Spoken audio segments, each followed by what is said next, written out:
all these people saying good morning to each other. It's crazy, isn't it? I go out walking after midnight.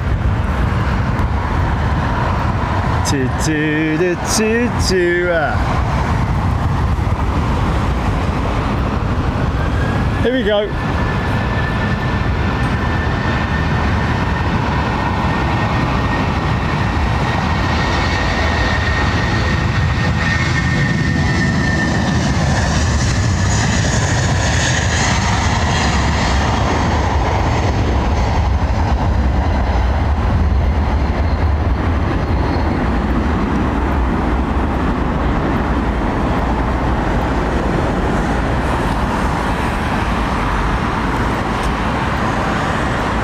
Hey everybody, how you doing? Are you well? Hope you've had a good day, enjoyed your Sunday, enjoyed your weekend. It's the end of the weekend now.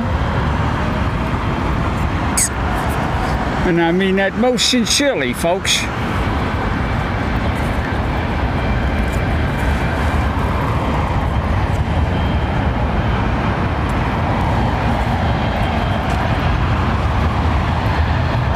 I've got that again, and I stand by.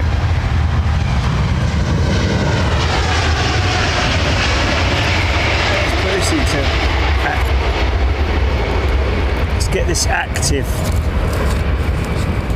Ooh!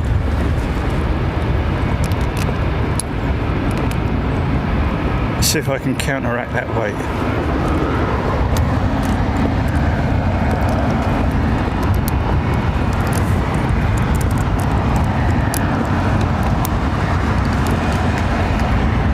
Okay, that should counteract that nicely. Counteracted, sir!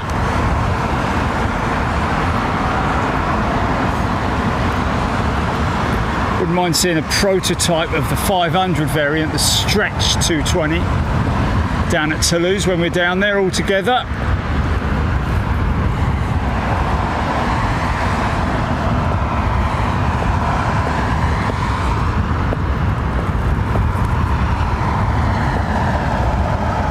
Is that Scottish Ernie? Scottish Ernie. Welcome to Premium Scottish Ernie.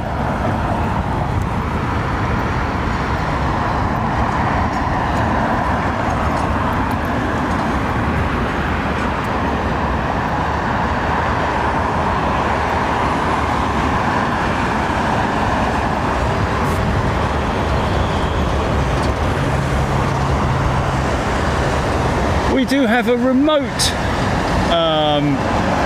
opportunity to spot Pinky from this location. This is where we will always see Pinky, but on a weekend, I'm not sure. I think he takes the weekends off, but that's normally his route across there, where that lunatic once ran.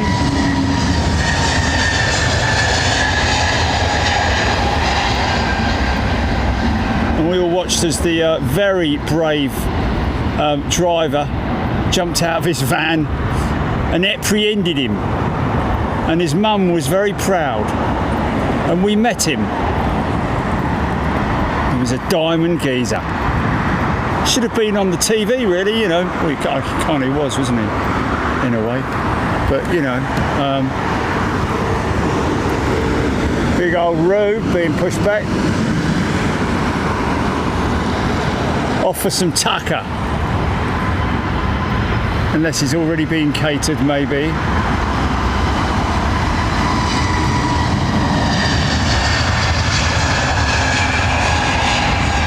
Right, let's be having ya.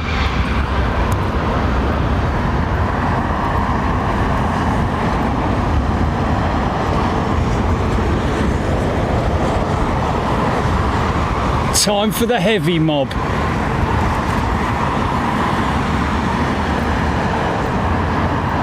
Jello 4809, T-Bugs, Lady Jennifer, good afternoon, Big Up Pam, Nick Gray, Yeah, was Nick Gray, Gilly, you mentioned that he flew on the Lufthansa 747. Wasn't involved in that double diversion, was it? Or return to the airport back to Frankfurt with the smell of burning brakes. Oh my goodness me. Leon Fisher is a returning first class member. Welcome back, Leon. Look at him winding those engines up, man.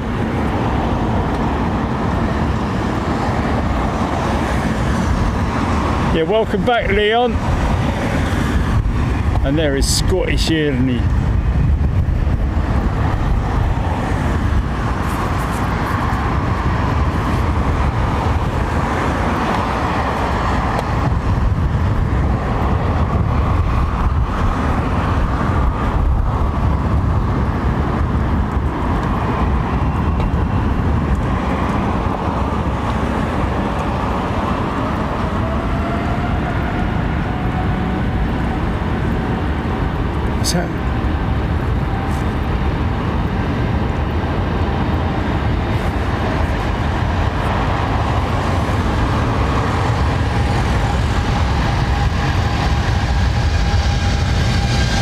They don't work. How do they work? They just pull you down in a... Is that what it is? Wow. Oh, interesting. Somebody's won the lottery and donated half of his winnings to Big Jet TV Super Chat. Thanks, mate. He won a tenner. Good on ya.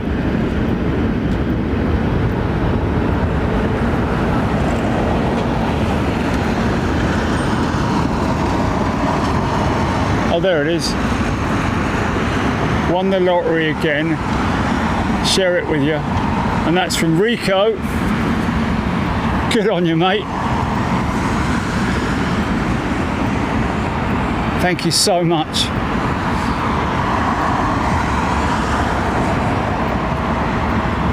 Wow.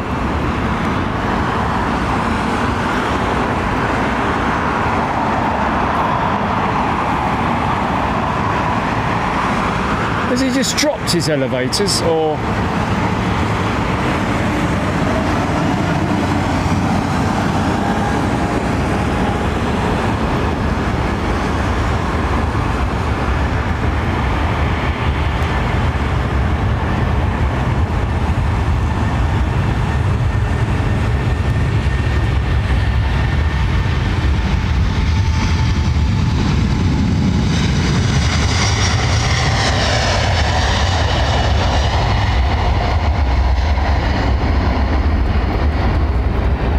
If I was in the design bureau at Boeing, I would put forward the recommendation to put super, the word super, and then TEN, Super 10, on the stretch streamliner.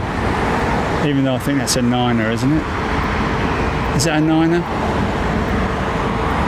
I think it is.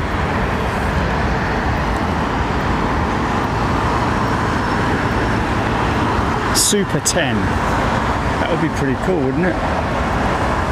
Well, I think so anyway. That's proper American style, isn't it?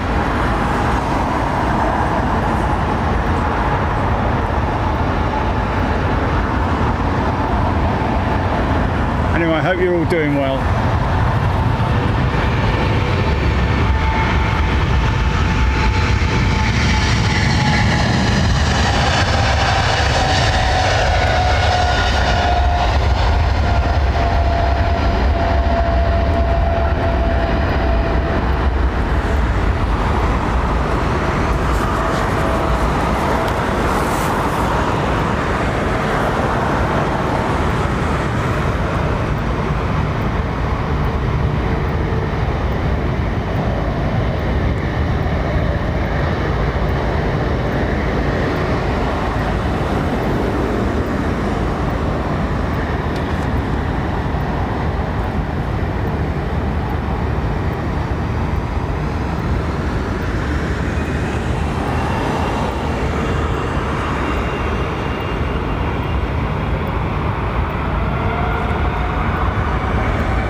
Yeah, nice.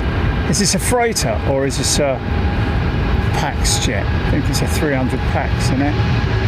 Or is it 200 Pax? Yeah.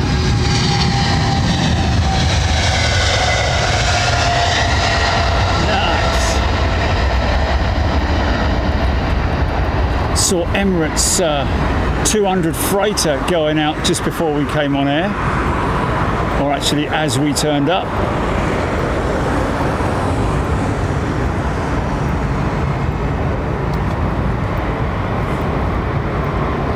Nice.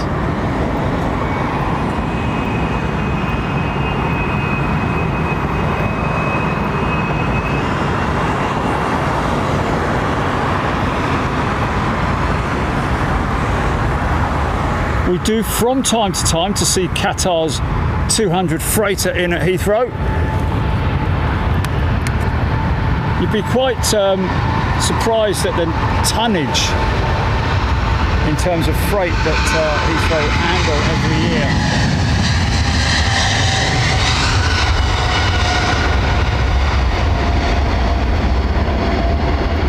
Is it into the millions, or? Of course, the majority of that is belly freight.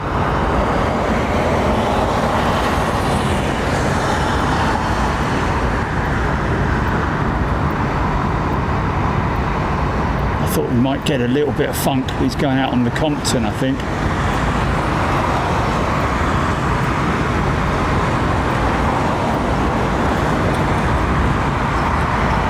Ah, the Qatar. Put a bank on, man. Nice.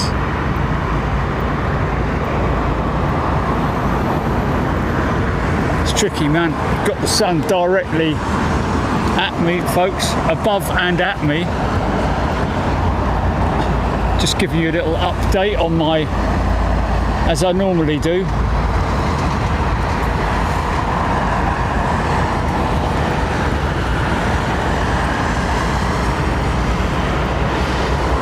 Mark Barr has gifted a channel membership. Thanks, Mark. So we're hoping she's going out later, sort of like A3MD11.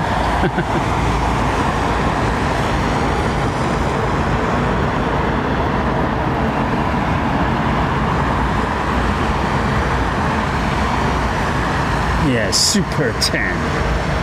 That would be pretty cool, man.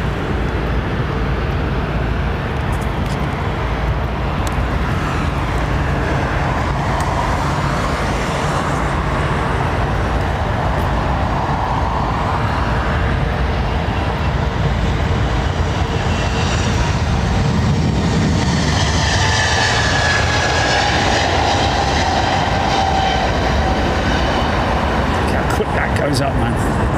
It's a London City style departure right there.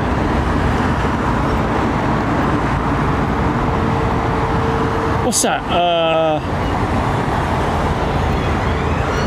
2,000 feet maybe? How long? Anybody care to tell me how long the touchdown zone is, in which case we can sort of gauge the distance that they're going up.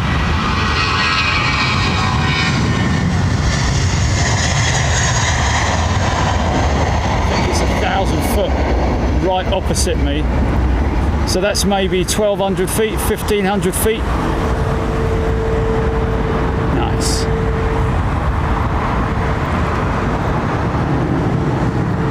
Reaching that VR number very quickly.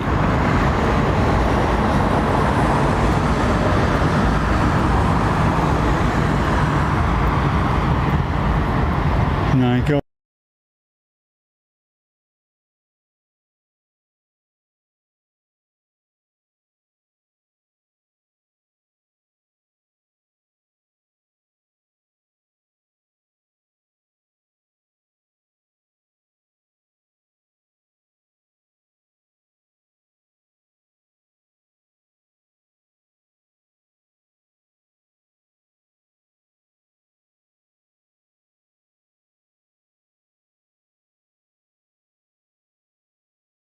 back on. Should be back on. Sorry about that. I think my singing cut the whole thing off. It's an old aeroplane. And look, no wing tips on this 200. No winglets, should I say. Or wingtip devices. Cut wings, I call them.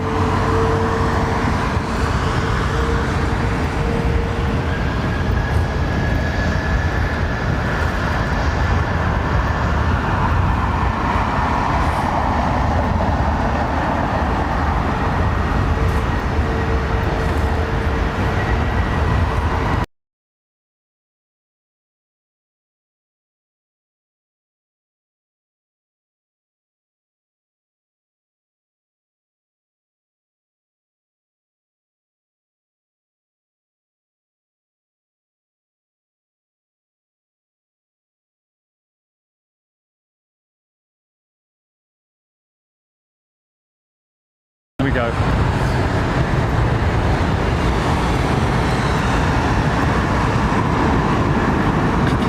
It is a dodgy power bank.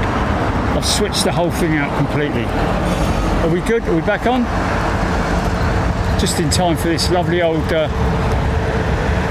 330. Is it a 9? I think it is. Does she haveth wingtips? She does. The blade.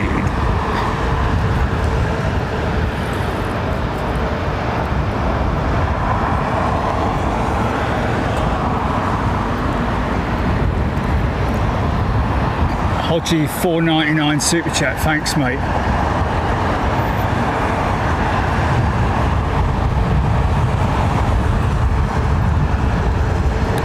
And Susan Gerard has gifted a membership. Thank you, Susan.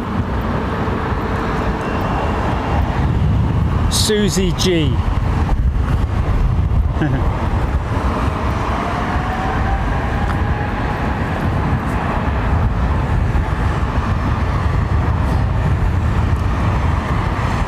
Now this thing will use about 4,000 foot of runway or thereabouts.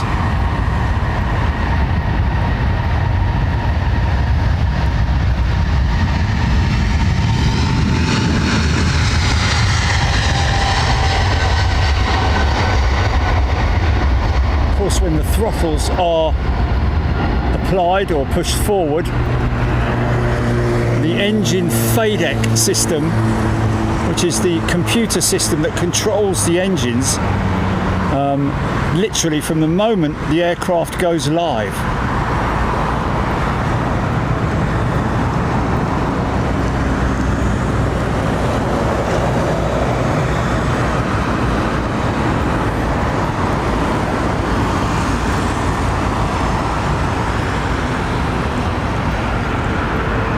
Hodgie.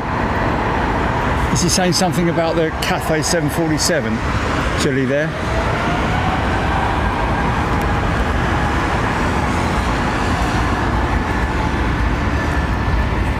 Yeah, someone remarking on the shades all being down on the Delta jet. Oh no, she is a neo, isn't she?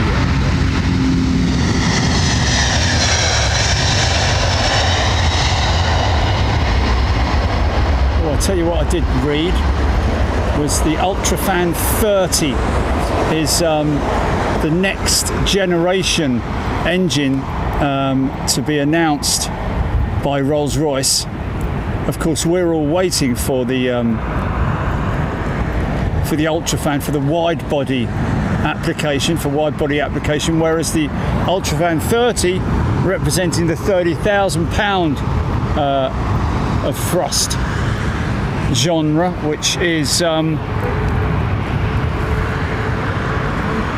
means that Rolls-Royce are going to be able to offer the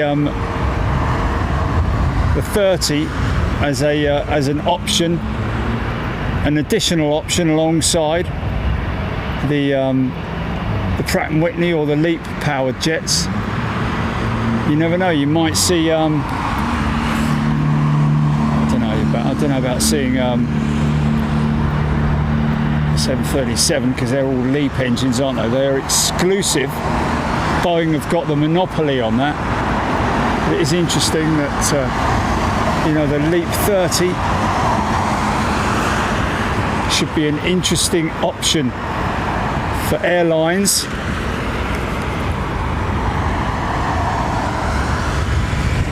Nick Gray, yeah, well, that's the question, the ultra fan.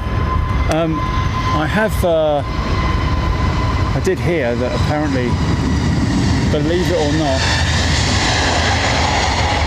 that the ultra fan, even though it is a humongous engine, bigger than the 9X, believe it or not, but I read an article quite some time ago that Rolls-Royce were mentioning that the ultrafan, the big one that is, could potentially be used for re-engineering aircraft in the future, such as the A350 perhaps.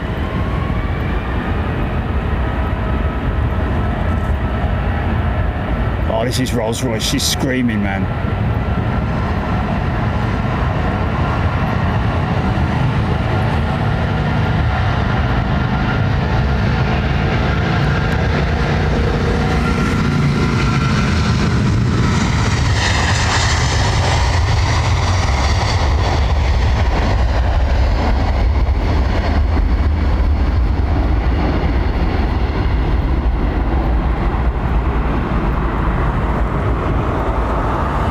Trent 8 engine could potentially have been an option for the Dash 8 747, couldn't it?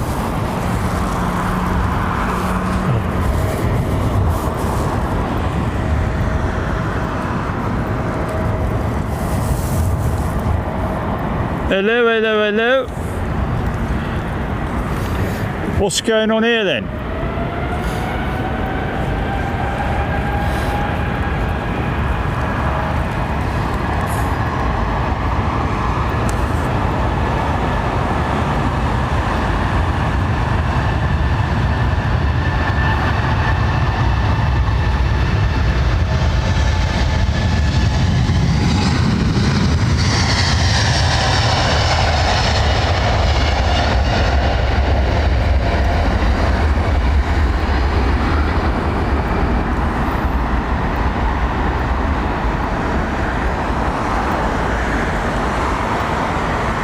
Going to get a bit of funk in here possibly. No, he's already turning right that last departure.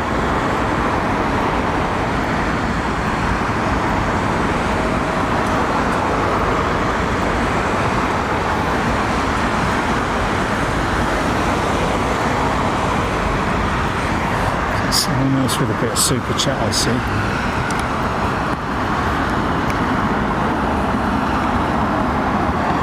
Alan Q, £2 super chat. Thanks, mate.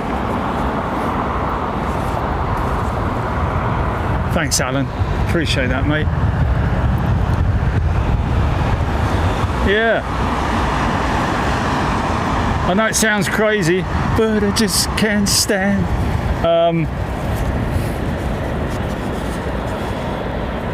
Aidan Campbell, £1. Thank you, mate. Super chat.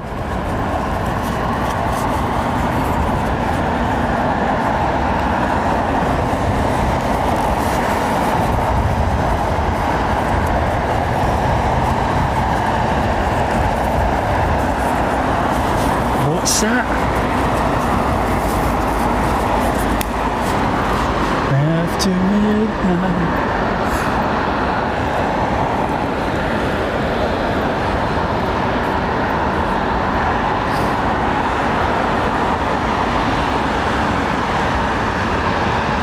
Rohit Parkal, Marianne, Luz the Burn, Squopy Ian on, Rico M380. Yes, giving a shout out to Taparay. It is always welcomed, isn't it? Oh, Taparay's info man. Yeah.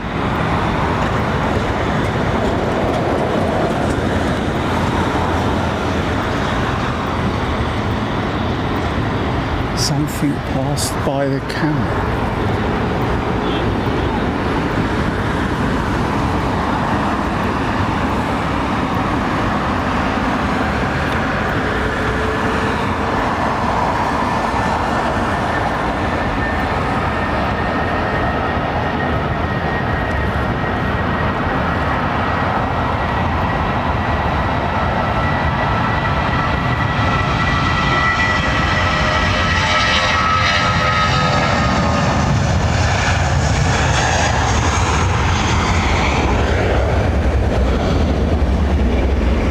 Listen to the clatter of these enormous fan blades on these Trent XWB 97s.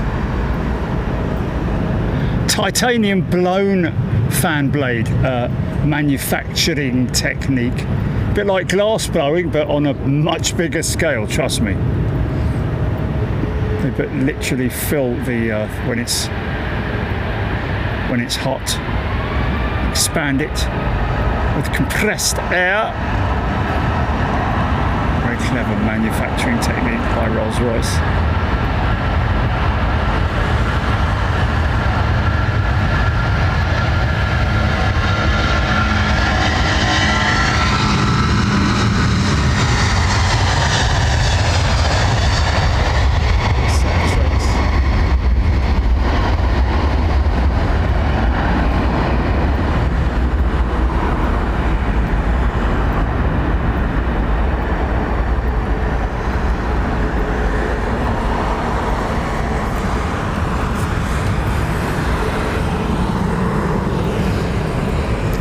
I wonder if Boeing will, once the UltraFan is certified, so to speak, I wonder whether it will be as an option to airlines, as an option for the power plant on the 777-9. I can see that happening myself.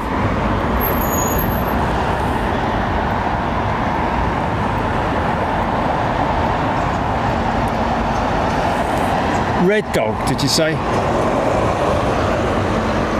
Red Dog. That's Screaming Emu's old man, isn't it? Gifted 10 channel memberships. Thanks, Red Dog. Roger that.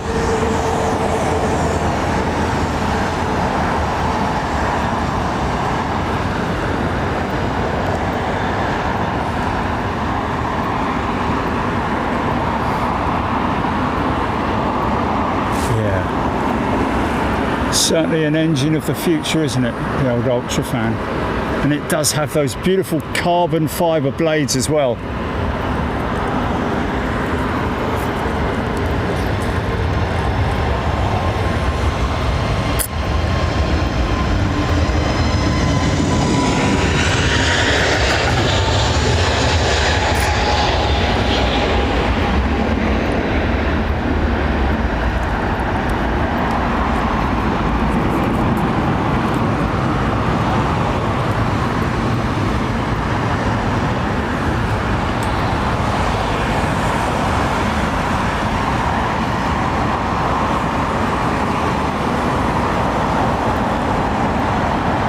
The UltraFan has those beautiful blue fan blades, massive as well, over 4 meters I think diameter of the front fan.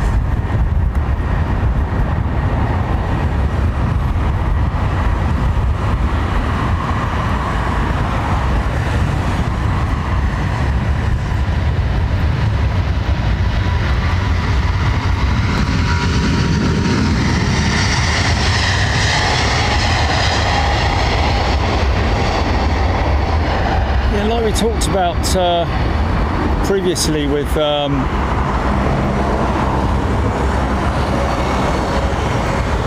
Qantas and Project Sunrise, and the fact that it's around about 22 hours down to Sydney. London to Sydney is what it's going to be, somewhere around about that. Of course, it's 17 at the moment.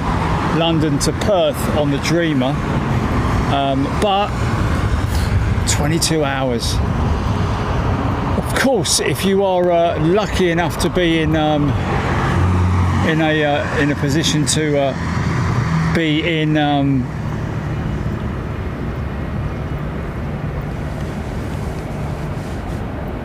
first class or business or in a lay down bed or have that capable.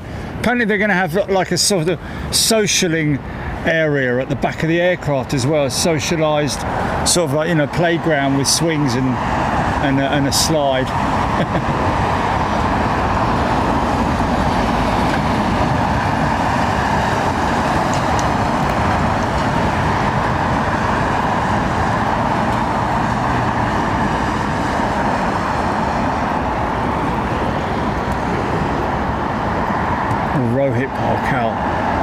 Having an experience on a bumpy landing on a 380, wow. Yeah, well, you know that thing can handle that sort of stuff, can't it? You know. But all that undercarriage hitting the ground, mate, probably makes a right old racket. There's another one that should go up at about 1,200 feet.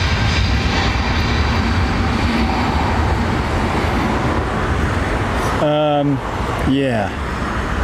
Of course, the biggest shock to most people when landing, or even a you know, a slightly firm landing, makes such a noise. All the stuff smashing around in the overheads.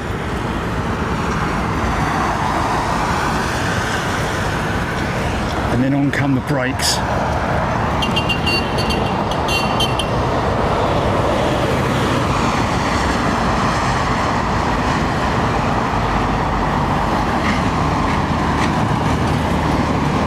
T-Bergs, 20 Canadian bucks. Thanks, T-Bergs. Loving the stream. Thank you, sir. Or madam. Sorry. Might be Terry, might be Tina. Or Tiara. Or Tall Terry. But thanks, T-Bergs, anyway.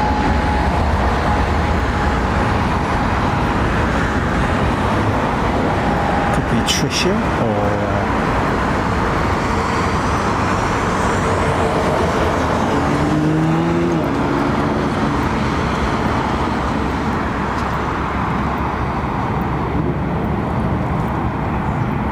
when did we put that Cathay Jumbo out, Julie? What time was it? Past 7 now. Okay.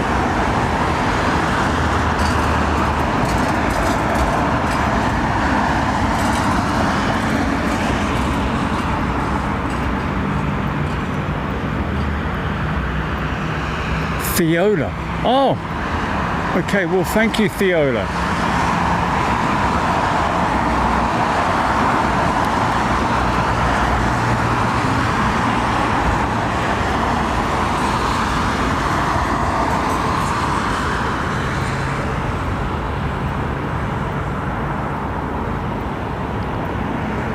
Hanky Pepin discussing the I think almost all of the models that you can buy, the one, I think even the 1/400th, some of them anyway, but all of the 1/200th scale die-cast models from ARD do have magnetically attached undercarriage, which is quite interesting. I've got to be honest with you, I've talked about this before.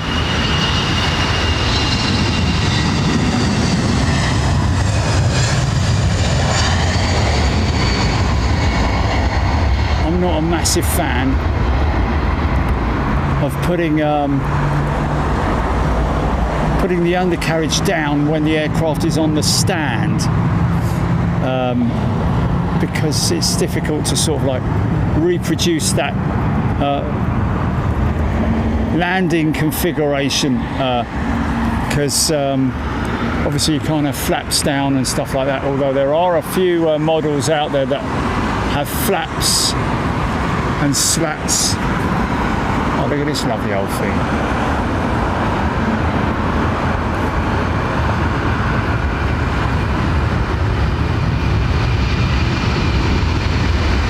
Feel the roar of the Pratt & Whitney.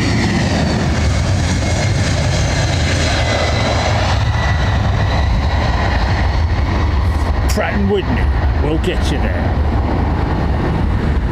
It's a good slogan, isn't it?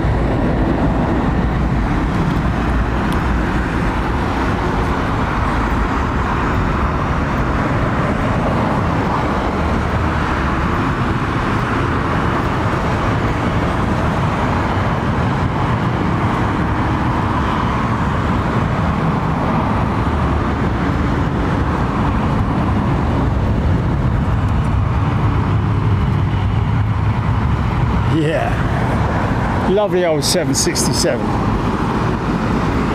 Smoky Joe.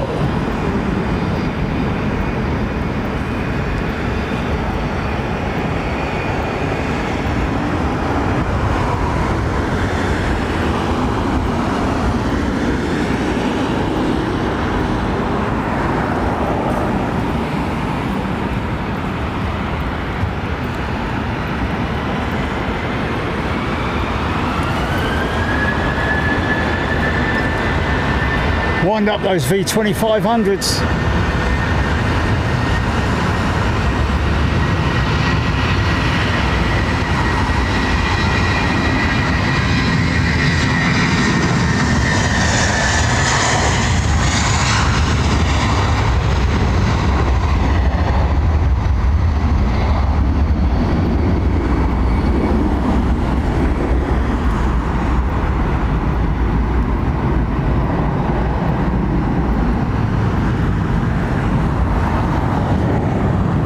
IAE V2500, isn't it?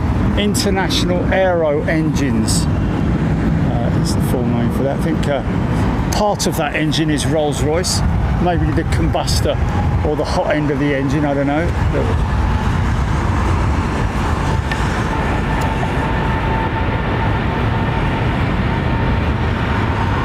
Maybe the turbine. High pressure turbine, maybe.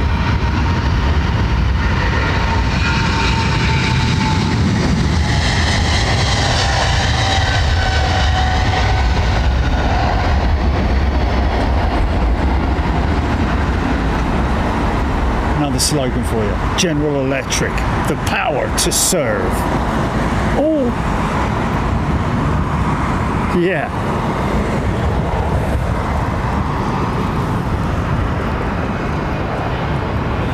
Oh, who's this then? Kristen Steingrant, that is. Gifting 5 channel memberships. Thank you, Kristen. Still got your license plate that you very kindly gifted myself and Jilly. Still actively displayed on my kitchen wall, along with all my other license plates. Was it 3 American ones? One's from Alaska, one from wasn't it Japan, Miami, is it Haneda or something like that? Oh, now this is nice. This is an old aeroplane, folks. I know that. So turnaround time on this 380 is going to be what, about 90 minutes? We've got due out time, GP. Hawaii, that's it, yeah.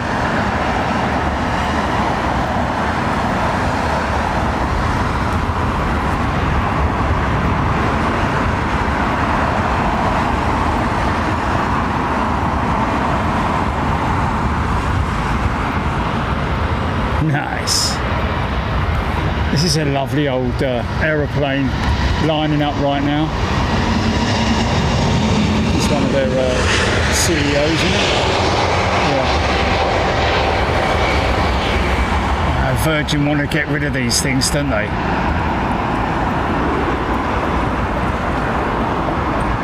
Desperate to get rid of them. I think 2 or 3 of them already gone to Thai Airways.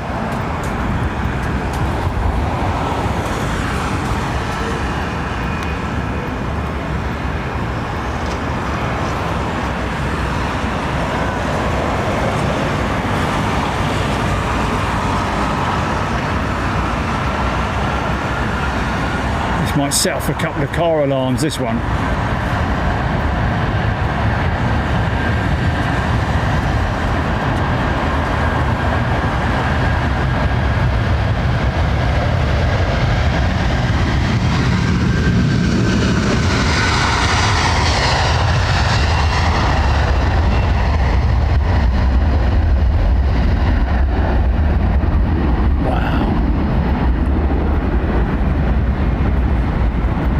Feel the bass from those Trent 7s, man. How cool is that? Long, slow retraction. It'll be quite interesting when we see the 330s. I think they're only going to be retrofitting it to the Neo. What's that? Nick Gray. $200. Flipping heck, Nick. Thank you, mate. That's very kind of you. Yeah, we were discussing the other day about those two Lufthansa 747-8s that returned back to Frankfurt literally minutes after they'd taken off. Didn't take time to burn any fuel. They couldn't do because they just couldn't because of the procedures. And I think that standard operating procedures for brake fire or heat emanating from the braking system or from the wheel assembly, from either a dragging brake or just a hot disc or whatever, means that you normally keep the undercarriage extended.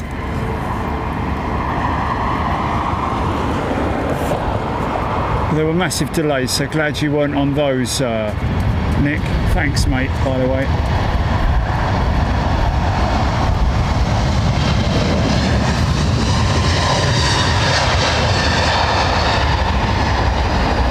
That was their 757 in the past.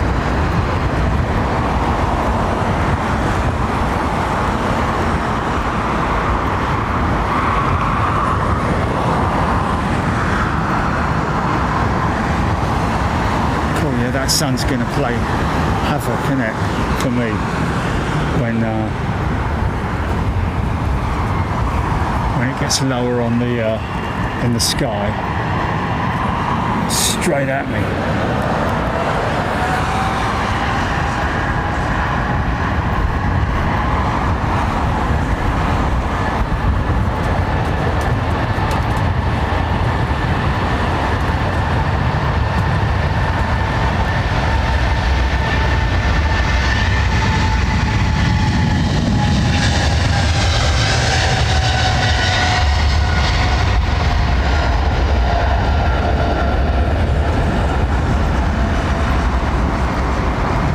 By the way, folks, happy to report back that we have full V-lock power today, supplied by Anton Bauer, probably one of the best lithium batteries on the market that they use on the big broadcast cameras and other broadcast equipment.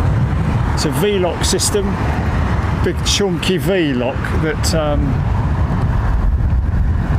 locks onto the bond unit that we have here. Oh, it's a shame. Did I just miss Japan Airlines 777-300? Did I, or I don't know.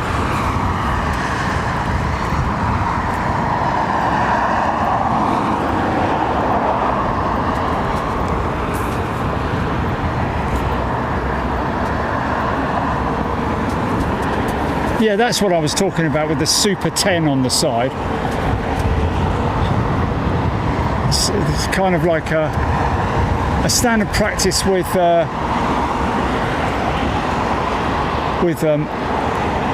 manufacturers and the airlines in terms of, you know, agreements. You put this sticker on the side of your jet, and we'll give you a discount, or we'll pay to have it done, so it looks cool. It does, doesn't it? I do like that branding on there. 787. Should do the Super 10.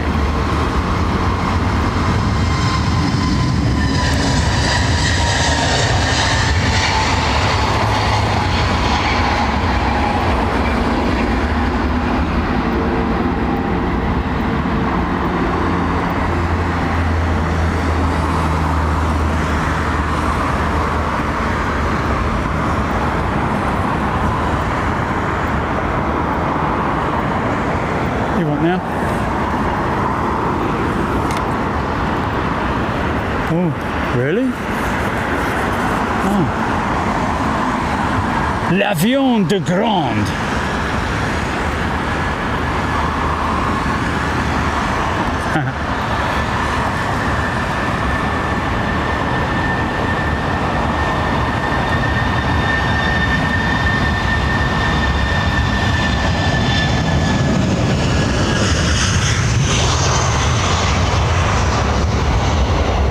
Eastern, is it?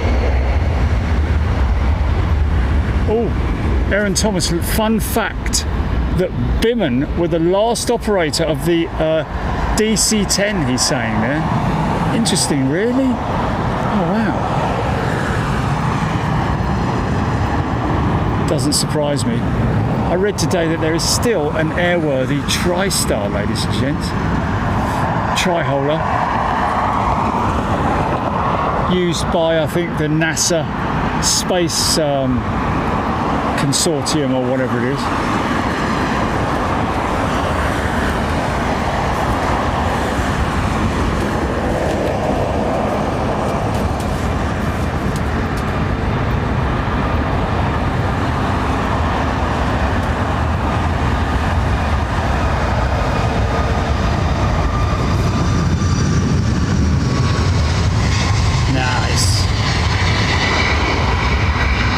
Look at that for a wingtip device. Split scimitar. Wingtip. Gotta love a 737, ain't you? Big strong wing on it. Ginormous, great big LEAP engines.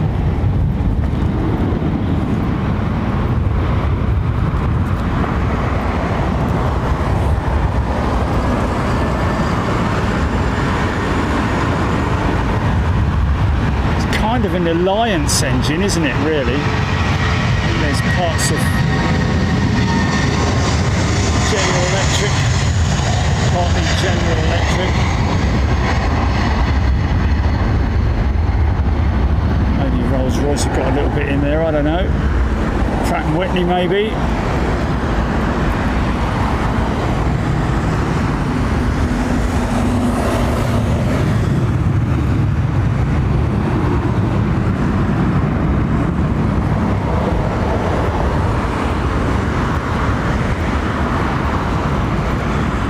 Saw an interesting video on YouTube today, actually, just stumbled across it, about a 737-200 that lost its engine completely. It fell off at Cape Town National Air, I think it was, and they managed to bring the aircraft back on one engine, at least get some altitude.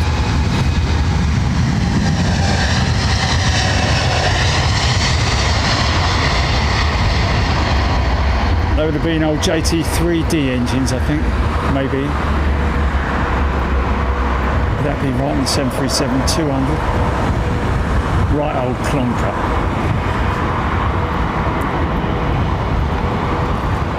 And that is one time when the rudder could potentially be used during flight to counteract a yaw from the a pull. You know, huge amount of torque that goes through the aircraft when you lose an engine. And it's counteracted sometimes with a bit of rudder, I think.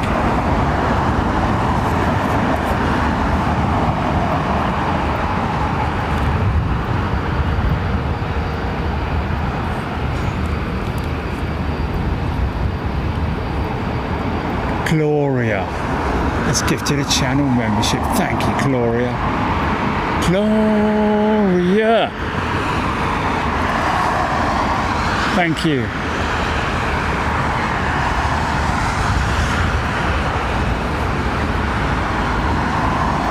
The like button is feeling a bit lonely.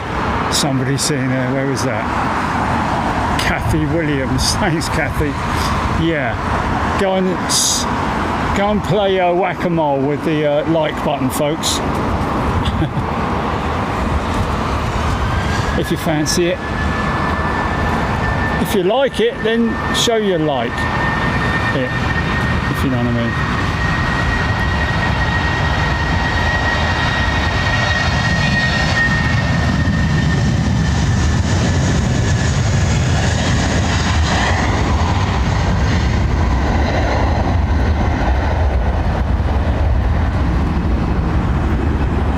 Would be quite low VR numbers today, I would have thought, in terms of the speed that the aircraft does. It's not the length of the length of the runway is all calculated into those numbers, of course, as well as the weight of the aircraft, length of runway, winds, temperature, etc., which are all important parts of the calculation when calculating the takeoff roll on these aeroplanes, like this one here. Might have a VR speed of like 138, 140, 145, something like that.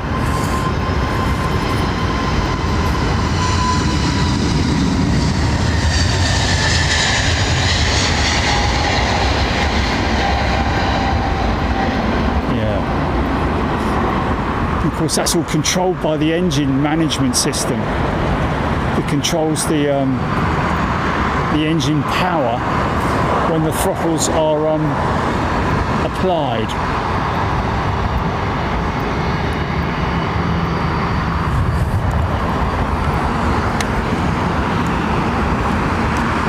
What's a what? Somebody asking what are Airbus CEOs? Or somebody asking what are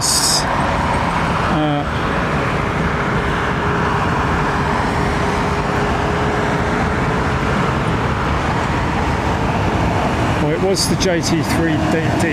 Was it low bypass, Brian? Wow. Surprised they even had any bypassed. Conway engines, isn't it? I mean, you know, even the compressor blades were literally millimeters clearance from the core body, or should I say the core shell.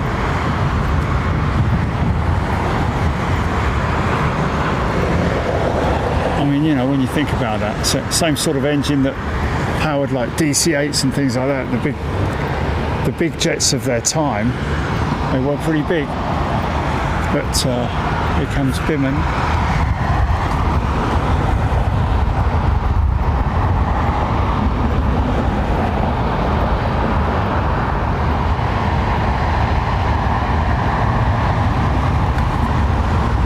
Yeah.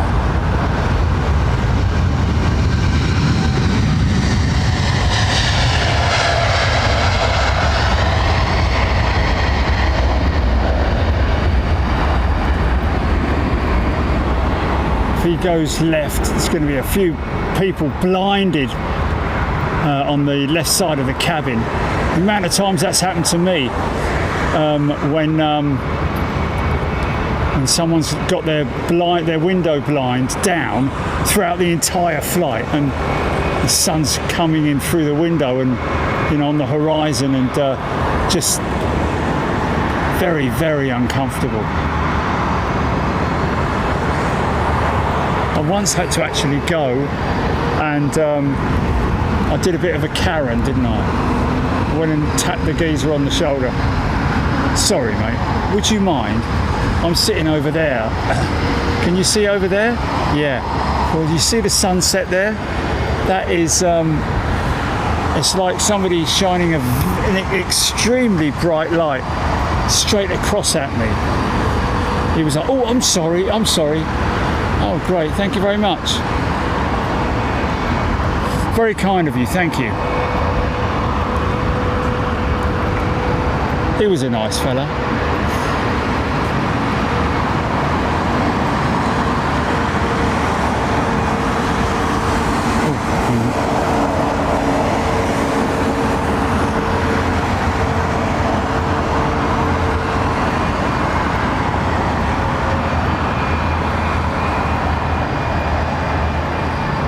Another Delta jet I just saw.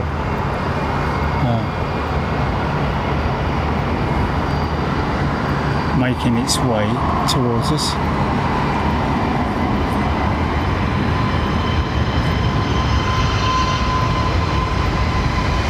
What's this? Didum Gur Soy Savin. Welcome back, Didum.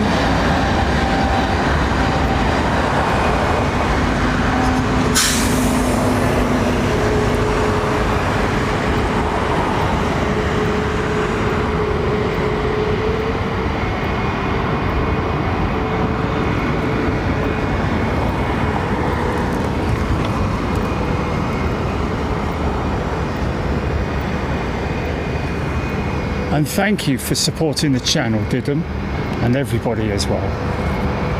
Steph Bird has gifted 5 channel memberships. Thank you, Steph Bird. Slim Jim tuning in for a bit. Hello, Slim Jim. Cathay's big angry 777-3. Yeah. Listen to the tyres, man.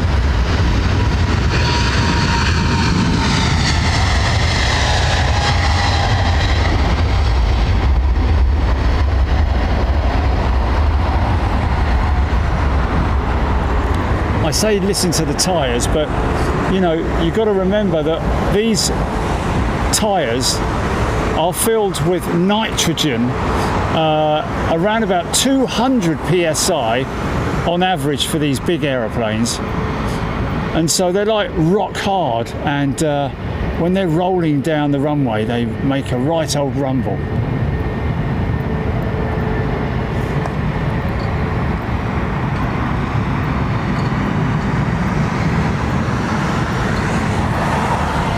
Oh,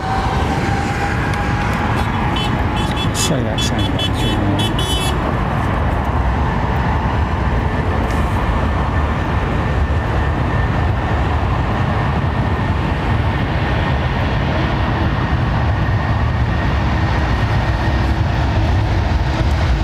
you, Zane? Or maybe Mark Thacker?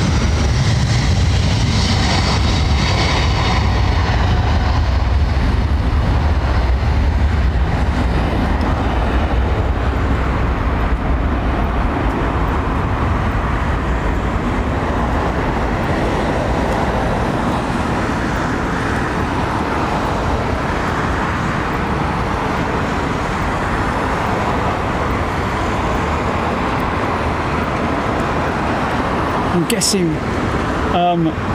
when they first flew that in its prototype form for the first time, and it took off with all the Boeing employees standing at the side of the runway watching it, you know, I bet, you know, the wing development department would have been standing there so proud, man.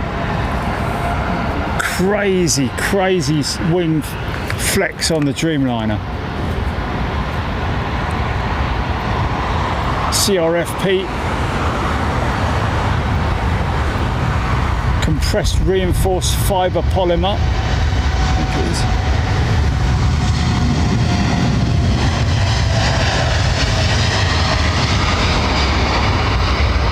Unlike the fuselage, which is the same kind of thing, really, isn't it?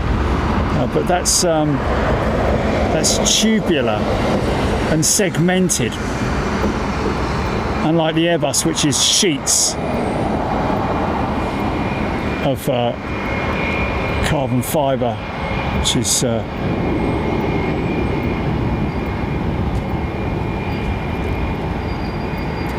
So two completely different ways of manufacturing and assembly of their aircraft, the 787 and the 350. Of course, the 777-9 is also an all-carbon fuselage and new carbon wing as well. Bigger, much bigger really than the 777-300. Adding an extra, what is it, 11 feet on it on the end of each wing. It's insane, man.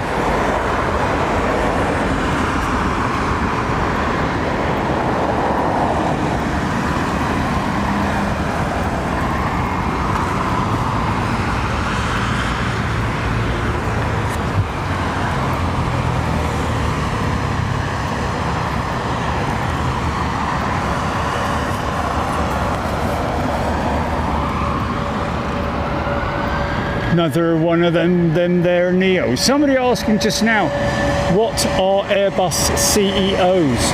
Who was that, actually? Rav H has whacked the like button. Where is TLS? Toulouse, France. Red Dog. Southern France, it's the assembly plant. It is an active airfield as well, Toulouse-Blagnac. Oh, when is TLS? Toulouse, sorry, Red Dog. Of course. Oh, okay. Okay, what is Toulouse? Yeah, but I just saw it there. It looked like Red Dog.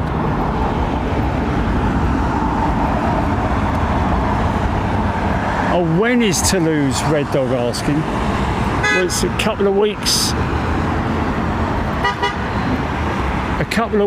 A week on Wednesday we leave for Toulouse, folks. Oh, look, there she is. There she is. Big Super 8. Wow.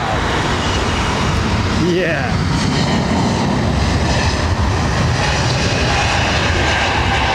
Emirates what? Oh, okay, Skywards livery, okay.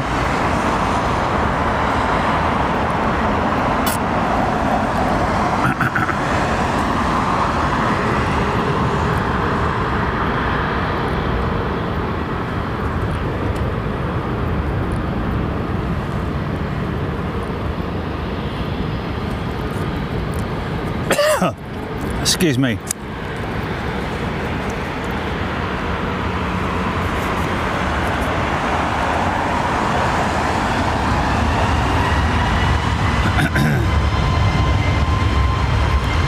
Charge his stickers and t-shirts. Well, we can certainly make some charge stickers. I'm not sure how many people would want them.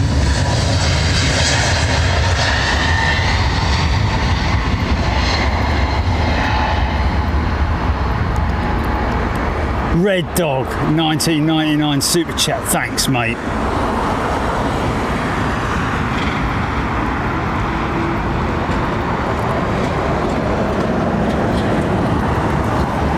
Yeah, the CEO, now when you look at the Airbus, the current engine option, the CEO, which is a little bit odd.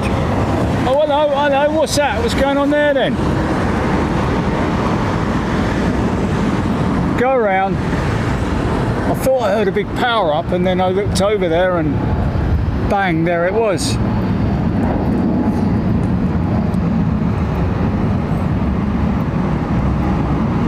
Climb and maintain 2,000 feet, I think, is the SOP for go arounds at Heathrow. Go around now.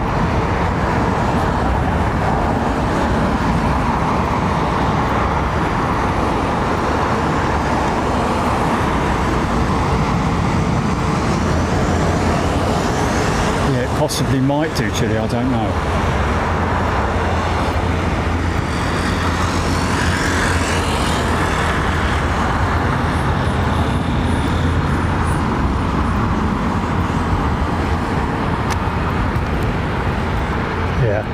Oh yeah. Oh yeah. And the high street, and possibly even Sainsbury's. Oh yeah.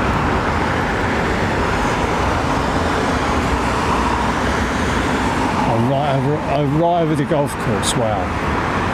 Oh, there'll be people out on the golf course playing. That would have been. I did get some great action when I used to play golf at Ashford Manor.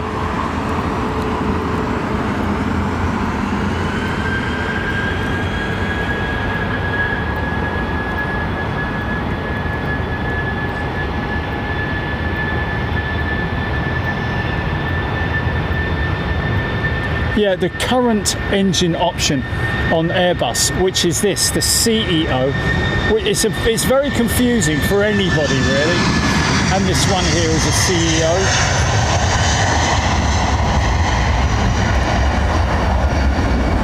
So you obviously are aware of the NEO aircraft as well, the Neo, which is the new engine option.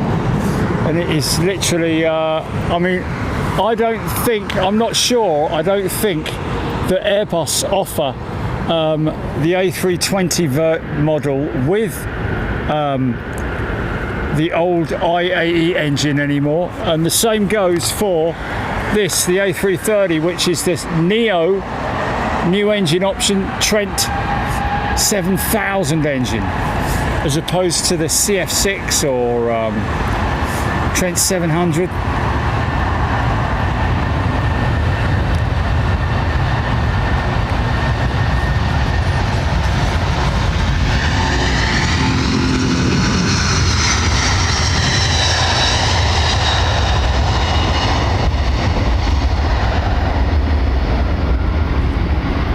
Not just a new engine option either, it's a new wing on the 330neo.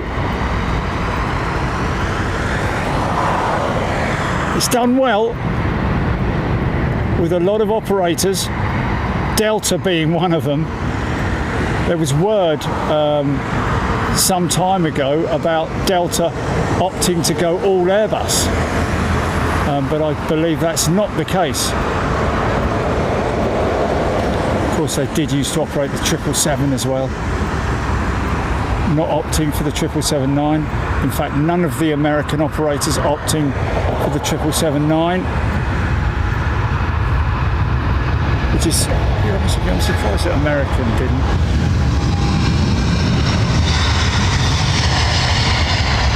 Then again, United Airlines have got so much money invested in new projects, haven't they? One of those being the Boom project, supposed supersonic SST aircraft being developed in the United States. Which, when you look at the specs of that aircraft, it's not like, Concorde or anything like that.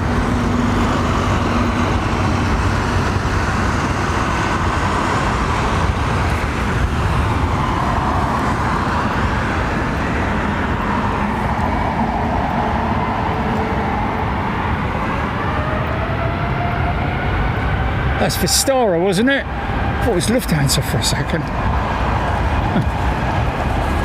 Stupid buyer. Avro Arrow 10 channel memberships, mate. Thank you, Avro.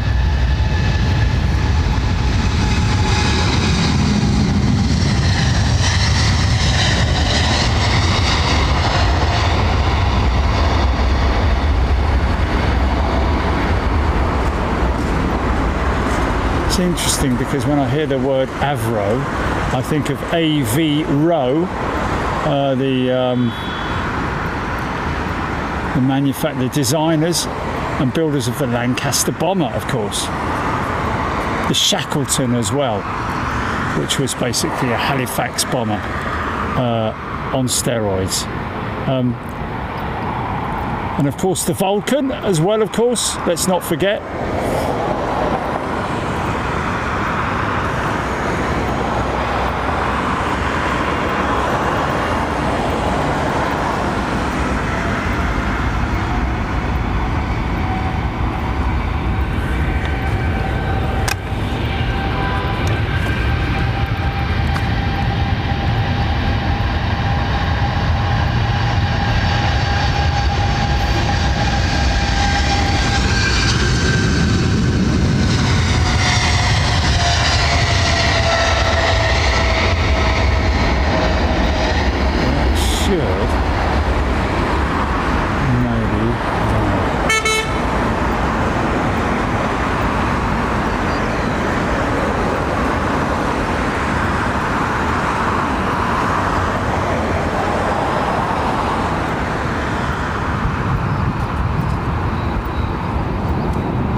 Where's that big, beautiful jumbo? There she is.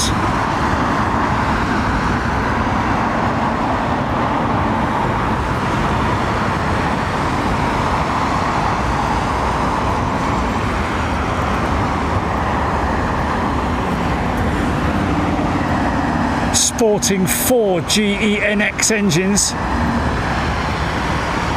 and a big, long fuselage for all that freight.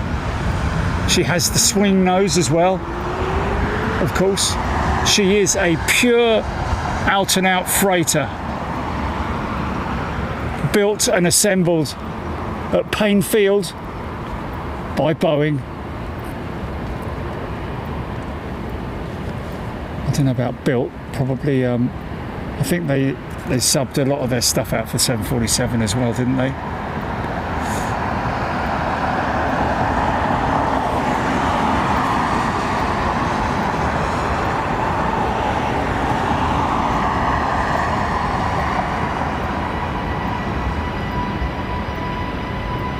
I mean, Boeing do have manufacturing facilities, but in terms of carbon componentry, like wings and that kind of stuff, I think they might even dabble in the carbon side of things.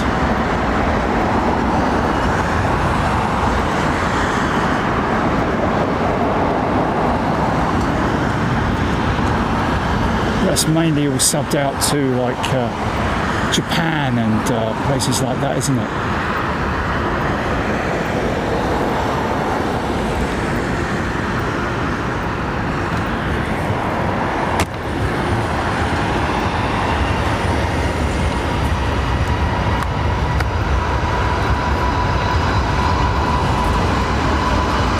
Very short takeoff run. Probably already up to 100 knots there, man. She only went out right at the touchdown zone.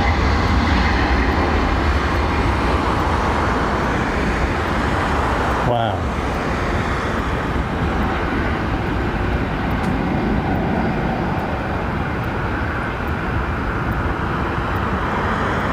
God, that sun is brutal, mate.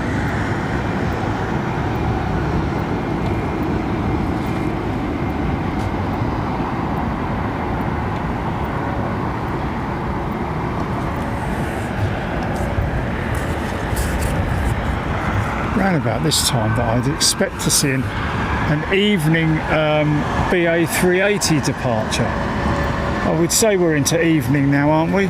7:05. Looks like this freighter is kind of bang on time, I think. Look at that profile, mate. Isn't that great? Isn't that great profile right there?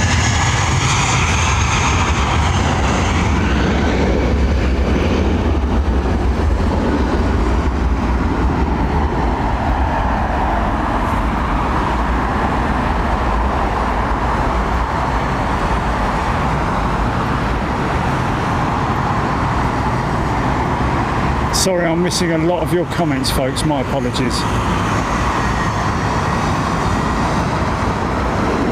And if I tried that other set of my other spectacles, whether that would be better, and I can look over the top of those ones, can't I? Oh, bloody hell! My knees are old, my eyes are bent, my nose is old and grizzled. Right, let's put. Just changing out my specs, folks. Stand by.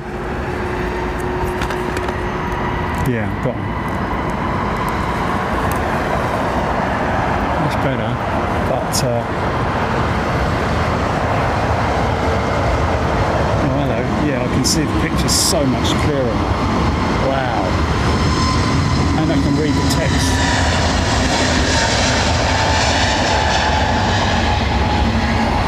Wow, yeah. Yeah, look at that.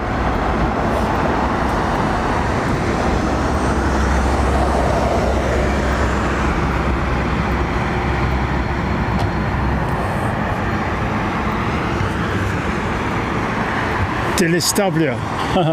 Yes. We still miss the jumbos at Heathrow, man. Oh my goodness me. There was actually an article the other day because there are still, I think, 2 BA 747s. I'm not talking about the ones that are on display. I'm talking about the ones that are parked up at Tyrrell or wherever it might be. In France, hot climate, and Spain as well.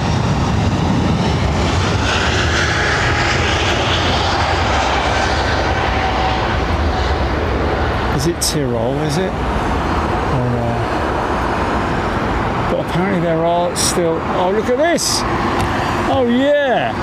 Now there's a CEO example for you, folks. She's got the Pratt & Whitney engines on her. That's an old A330.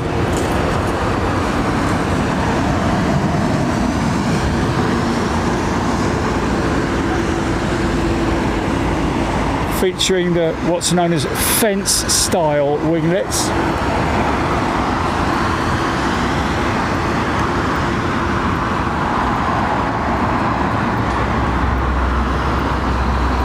Oh, look at the dirt on her. That's moisture mixing with dust.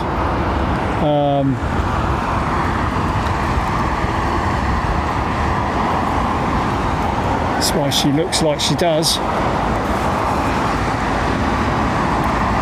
Lovely old thing, man. Oh, CF6 engine, my apologies.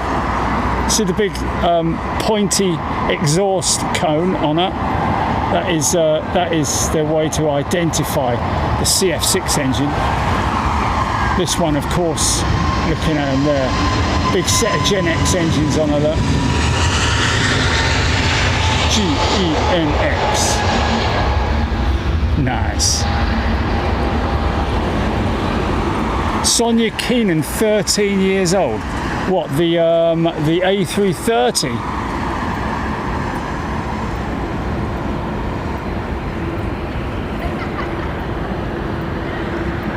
Brett Myerscough. That is probably the best windscreen or windshield if you're American you could sit behind for a day at work. Which one are you talking about there, Brett? Aaron Thomas, I don't think Iberia do have 757s anymore, anyway. Just a few of these old A330 CEOs.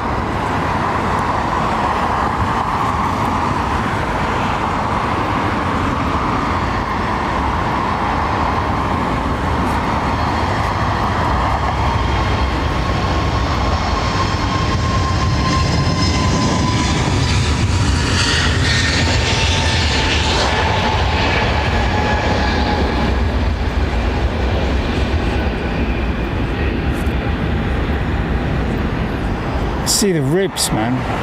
See how the ribs actually, that's from the windows. Look at that, that's dust and moisture. Of course, at high altitudes, you get moisture builds up on the fuselage and the wing, and that is dust mixing with it. Big, massive wing on the 747-8. Look at that big old thing, man. Wow. Just a single inspection window, of course, for the freight loaders or for the pilots if they take a. You can just about squeeze down there. Inspection hole, or bit inspection windows, of course. All that undercarriage is on the 330, man. Here's another one that's going to rumble that 747 when it rolls past this, man. Aidan Campbell, they used to operate 757. Well, yeah, most of these operators did, didn't they? BA being one. I think almost all operators at some point operated the 757, 767.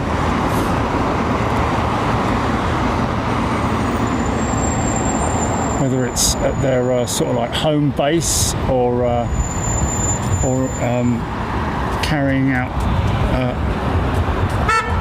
well, you know, I mean, there were a lot of 757 operators, weren't there?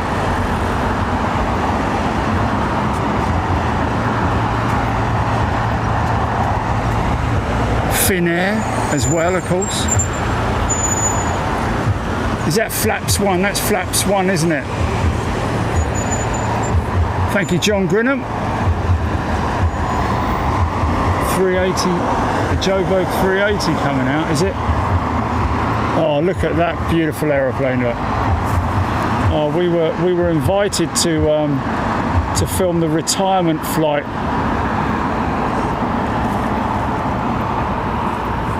for one of their retiring pilots a little while ago. A friend of Paul from ARD.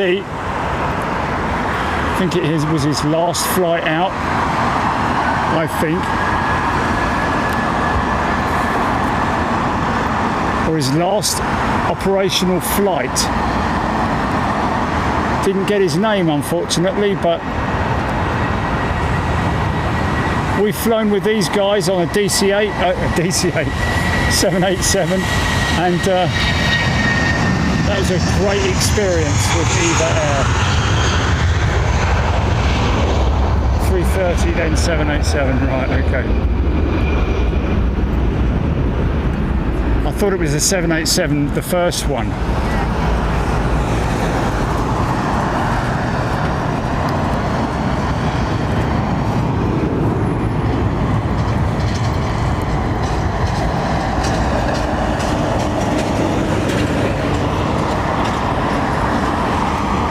Oh, that's the Joburg 380.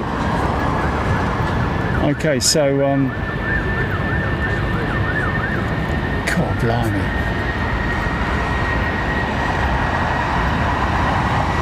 Iceland there, of course.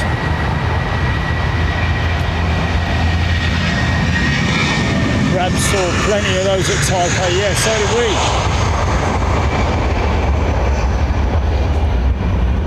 we. Wild Snowball, yes. Iceland there, still operating a couple of 757s, at least one, which we've actually seen quite recently. The 200.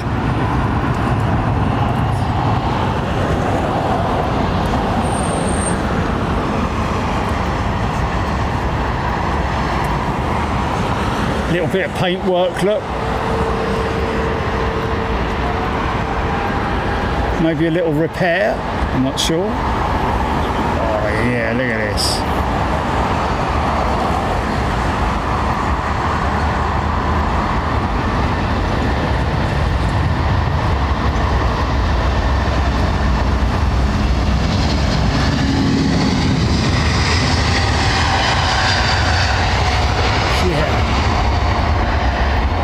Finnair 350 looks so smart, doesn't it? Wow, how quick did that go up?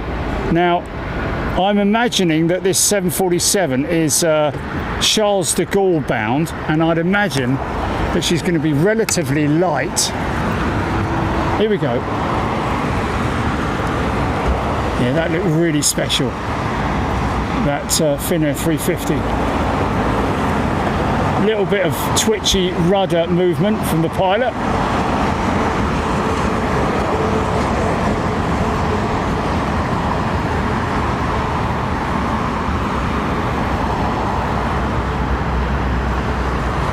Rachel Dickinson. Hope you're looking well. Feeling well, sorry. 747 looking awesome it is, isn't it? Here we go.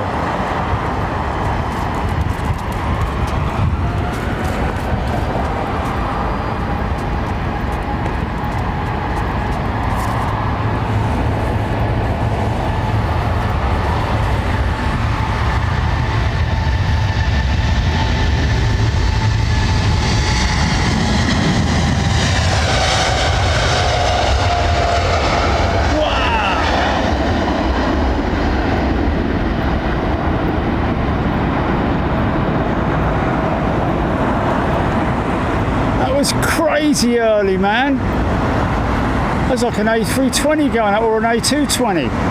Wow, isn't that beautiful? She's got to be light. climbs like a 757 apparently.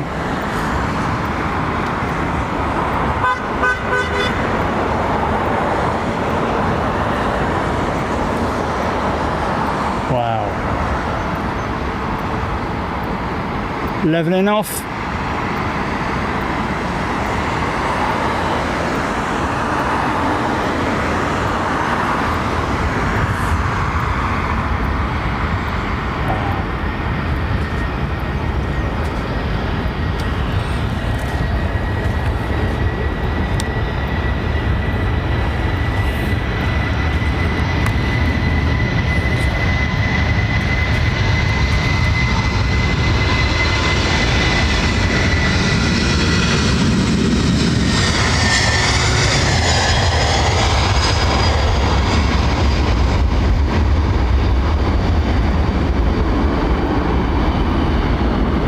Imagine those pilots who were able to watch that 747 may have commented to their colleague, wow, that's gone up quick, hasn't it?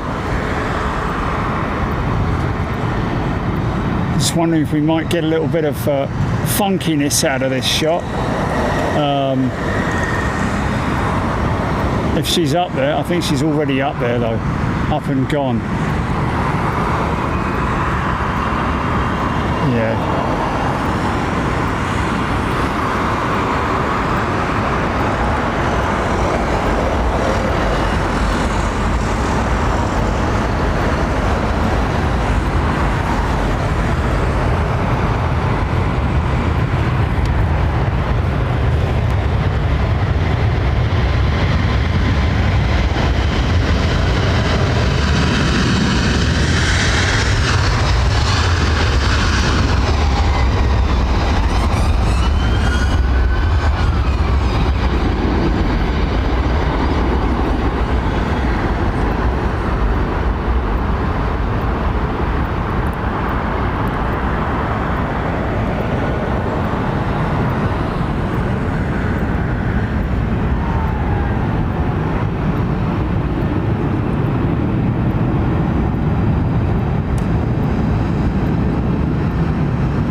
When we talked about FADEC earlier on, which is the engine management system that controls the fuel flow, literally, how much fuel is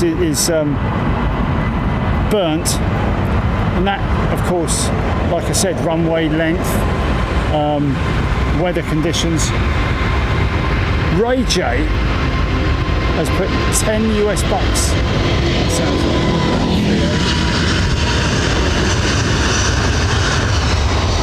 thanks, Ray J.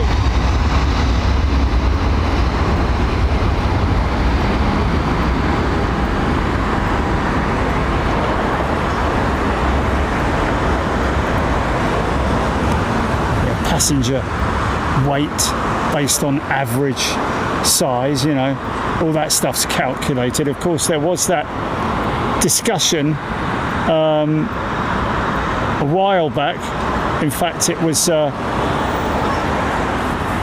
Finnair trialling a passenger weighing system where when you approach and stand at the check-in desk, scales, basically they're built into the floor, will weigh you, and that will then be added to the load sheet along with the freight and fuel and baggage and cargo,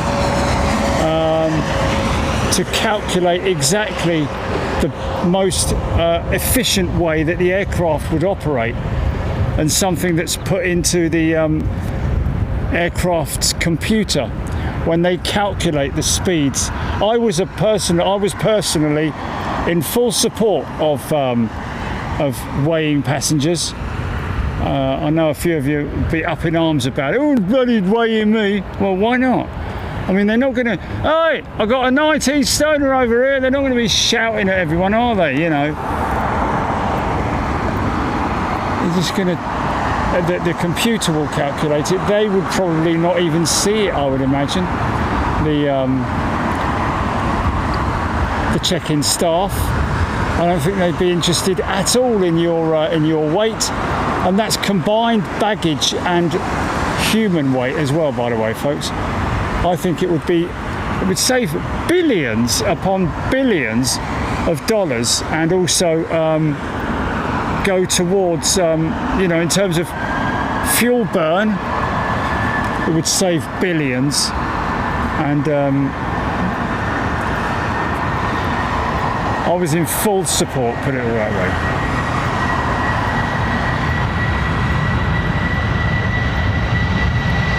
Yeah, I don't believe all of that invasion of your privacy. It's an invasion of your privacy showing your passport and all that as well. I mean, come on, man. I don't believe in all that stuff. I don't think it's an invasion of privacy in any way, shape or form. I mean, when you go through the security gates, isn't that an invasion of privacy, really, for some people like that? Well, then when you're scanning me, mate, don't want to do that. Well, I personally am a supporter of weighing people, almost to the point, and hear me out here, almost to the point where you don't know you've been weighed. It's just that they're checking you in, so your info is on their screen at that time, and then it just adds your weight to that particular screen, and it gets sent to the loading, the load master, or the not so much, it's sent into the load sheet, gets calculated. The whole aircraft gets weighed for passengers, because at the moment they do it based on an average weight of X. I'm not exactly sure what that X is.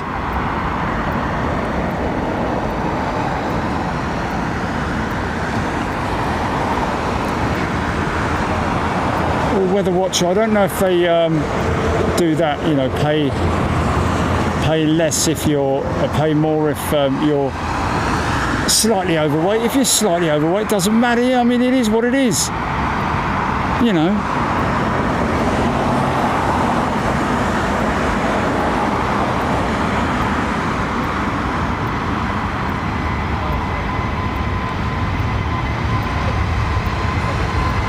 I'm just looking at it from the way of the amount of money that could be saved for the airline and for the planet as well, in terms of the fuel burn,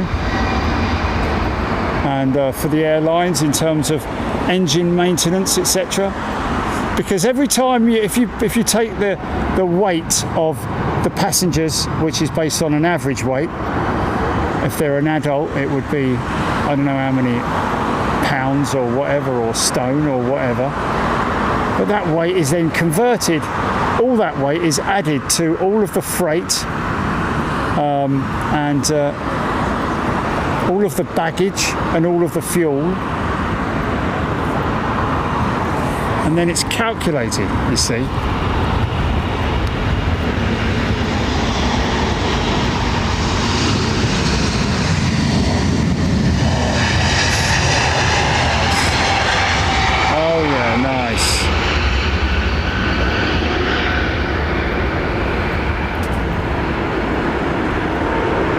Yeah, I remember you saying, Julie, the Singapore 777 as well as the 380, isn't it? And there she is.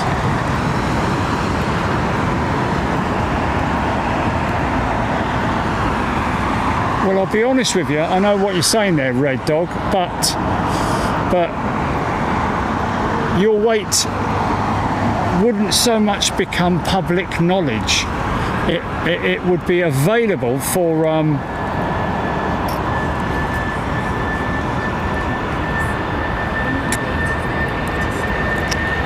yeah.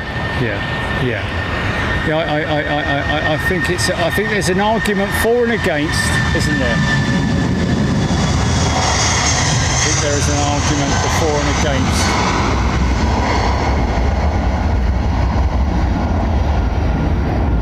No one's mean in here, guys. Come on.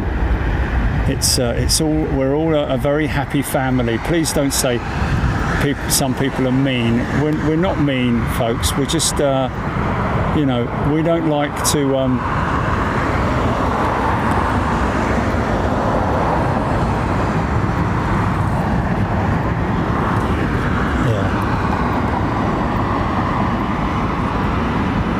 Yeah. Well, they're not going to refuse you.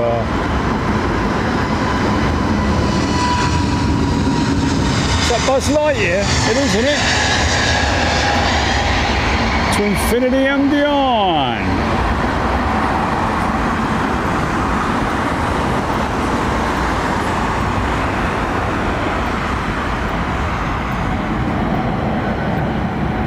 Don't hear that howl anymore, do you, really? I wonder if I think that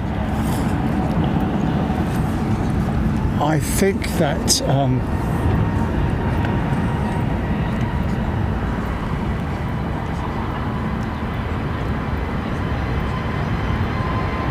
don't like pointing fingers at people, just, you know.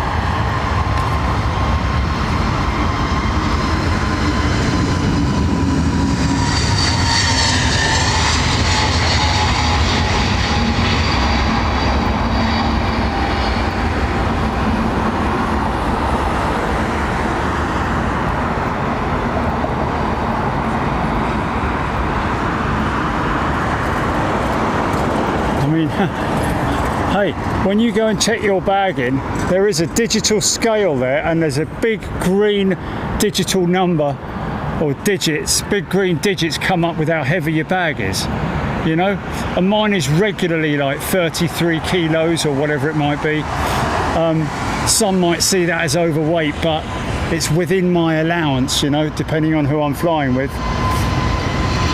I always try and stick within that. Some people take the absolute liberty, don't they? And bring like a 20 kilo carry-on. It's like,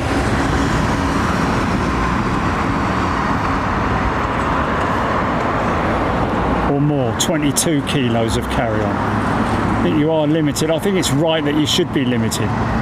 Some of the massive cases that I see people walking on with their carry-on baggage. Nice funk. Nice funk. That's my first returning funk, Julie. I was wondering when we were going to get a bit of funk. This sky's turning out to be great for funkiness.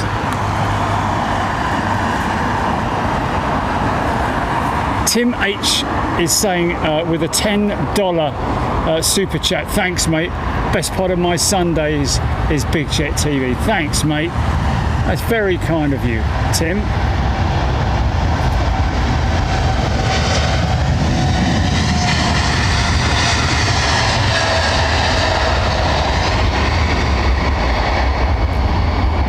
China Southern, probably make a right-hand turn, I would have thought. I think this is on the Compton departure route, this one.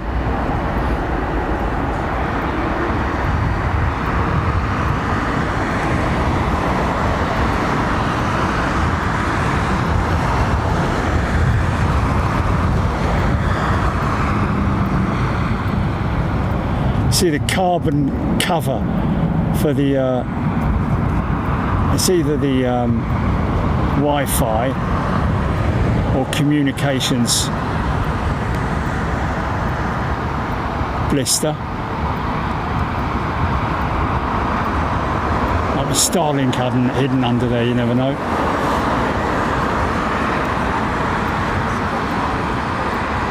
Are they? Well, that looks pretty square to me.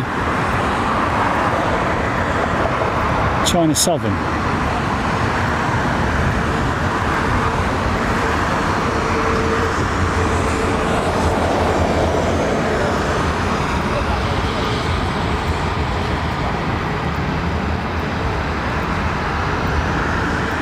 Right.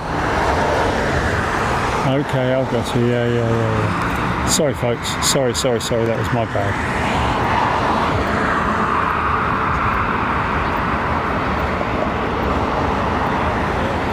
I'm hearing that there aren't any Chinese operators with Starlink yet.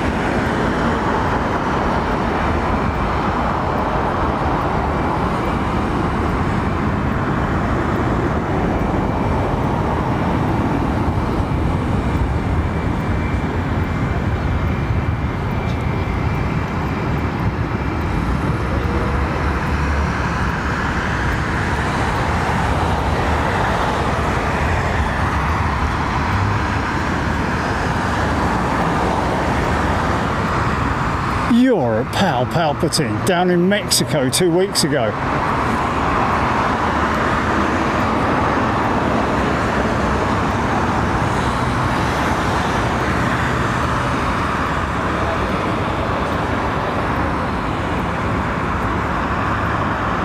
Oh, interesting. We've got a Universal UK resort. Is it in the planning stages or currently being built, or where is that?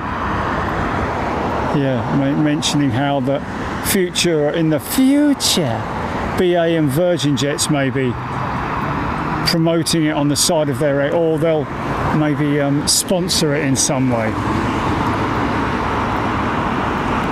I mean, I'm guessing that these resort parks that are promoted by on airliners, they will pay, won't they? I would imagine they will pay the cost of painting, of airbrushing those specialist graphics or special liveries, should I say.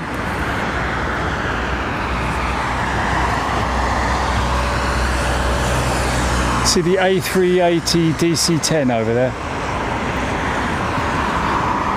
Where's that Star Alliance jet then? Where's he gone?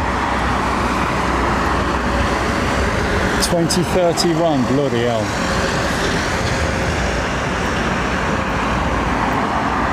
Bedford's not far, mate. It's just up to M1 or M25.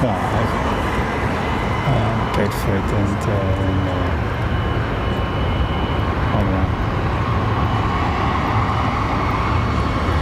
now you see how that could be a 757. It's crazy, isn't it?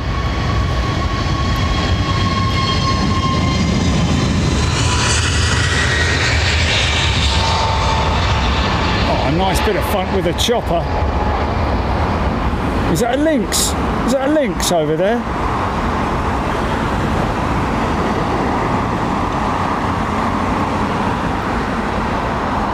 Let me track back, see if I can find that.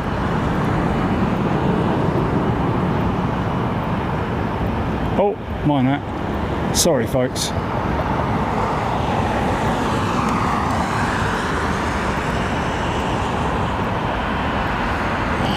Where is that? It's sort of like on that line there, wasn't it? There we go. There she is. And that's a commercial. That's a private helicopter, isn't it? Private. Do what? Bedford near Milton Keynes, yeah, exactly. Luton Road, isn't it? Oh, okay.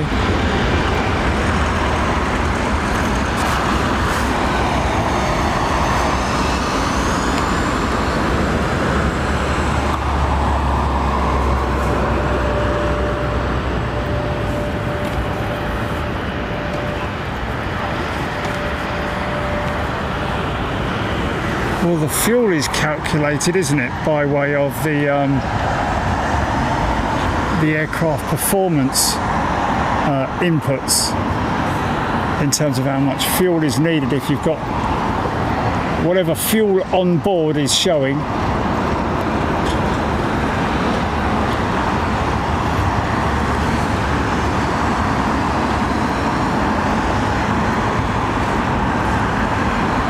and that amount of fuel for the return leg or whatever will all be calculated. I mean, it depends. If it's long haul, it's there's usually a little bit of fuel left in the tanks, isn't there? Even short haul,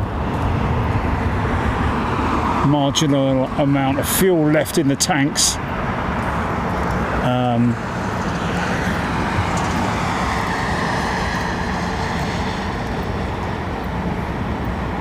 Of course, they do drain them as well.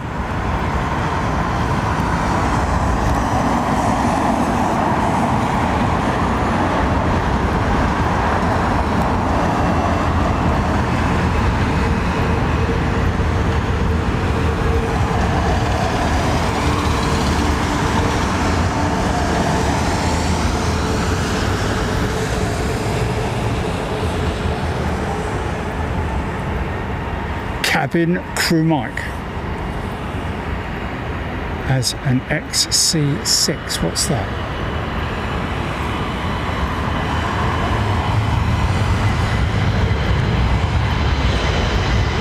Can you get the tie on approach? Someone's asking. Watch this thing go up quick.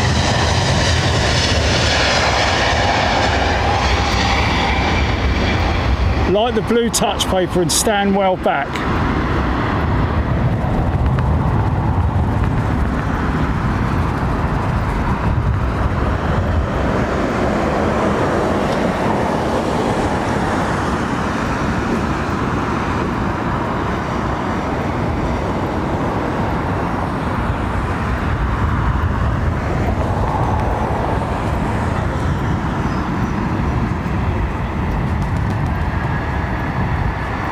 Someone wants the Thai 777 on approach and landing. I'm guessing that's it. 2 out, is it? G-Born, straight out of Compton. Is that the departure? The left, the right-hand turn is the Compton departure, isn't it? Cassie King's brother is on the Thai jet.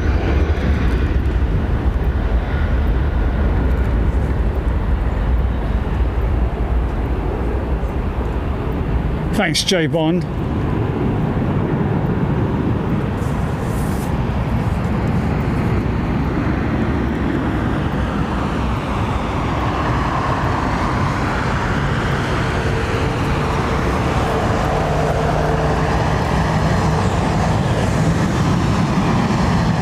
It's a 320 in it.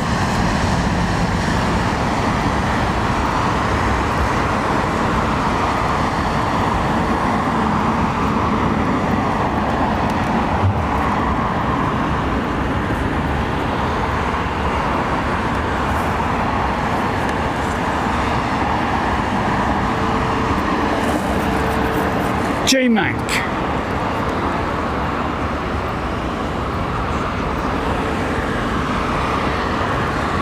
Yeah, in some cases they will insist that some of your carry-on baggage has to go in the hold and get checked in. A lot of the times they don't charge you for it because it goes obviously on top of what your current checked-in baggage weight is.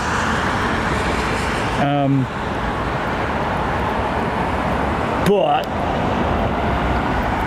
you know, it's all within reason as far as I'm concerned.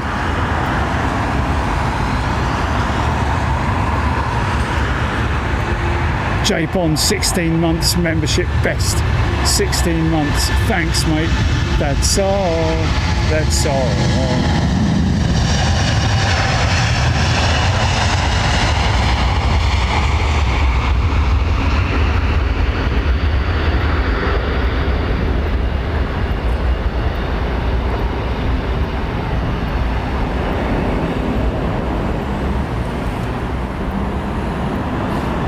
Yes, indeed.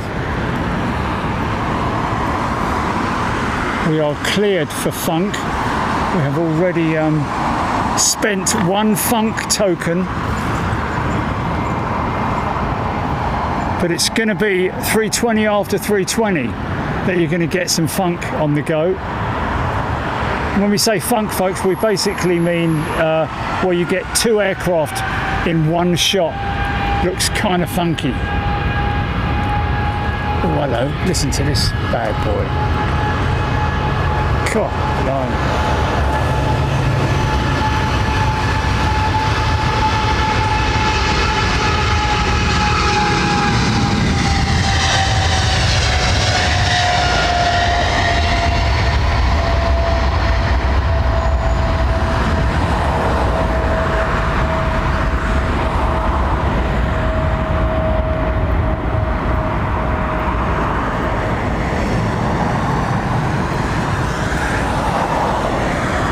Is, oh my God, really? We ain't going to be here for that, mate. Bloody Qantas, folks, sorry. 10:20 estimated. Always late, man, always late. It's 7:45, innit? It's getting there, isn't it?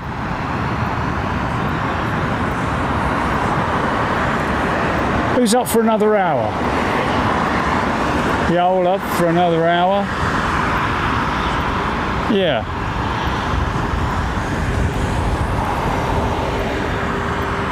Yeah, we did go live early, didn't we? I know, but even so. Okay.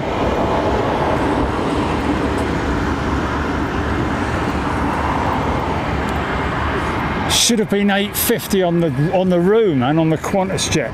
Come on, Qantas. Here we go.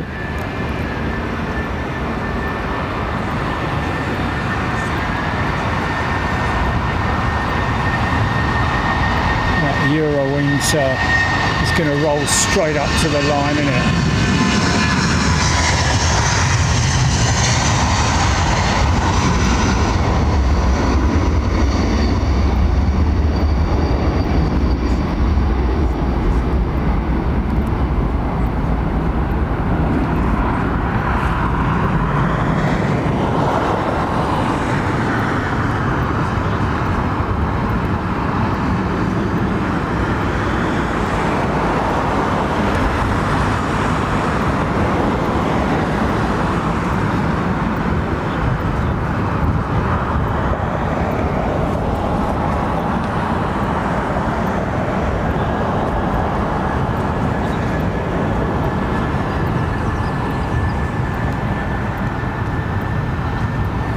Now, this little Eurowings, he's jumped straight in there. Could get a bit of funk on this.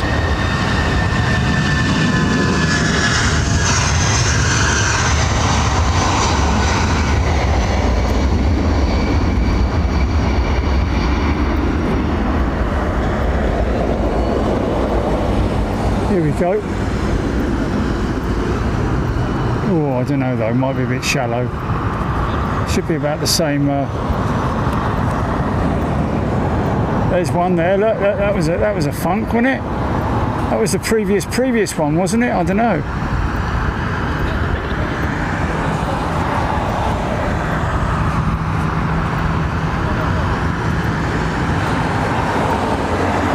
Pilots, you must get funky.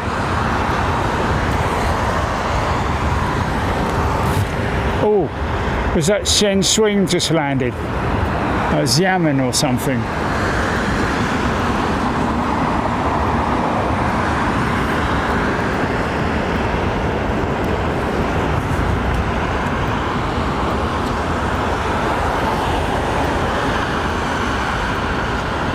It was, yeah.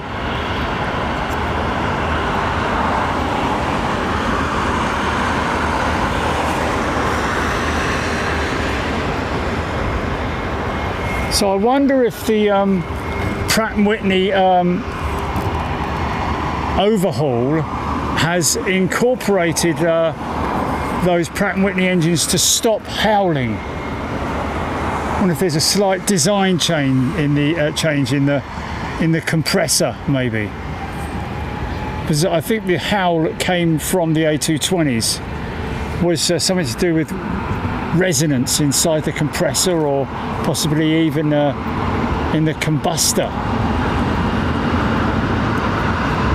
like a big tuba, wasn't it?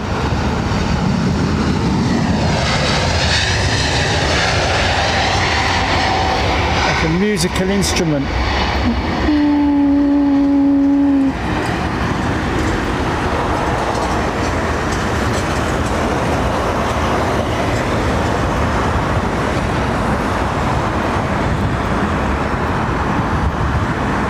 Lots of lamppost funk.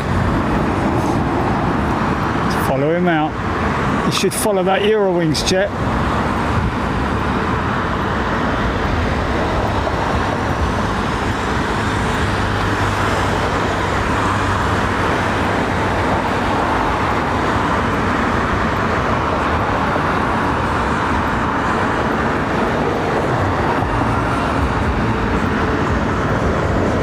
Nope. No funk today.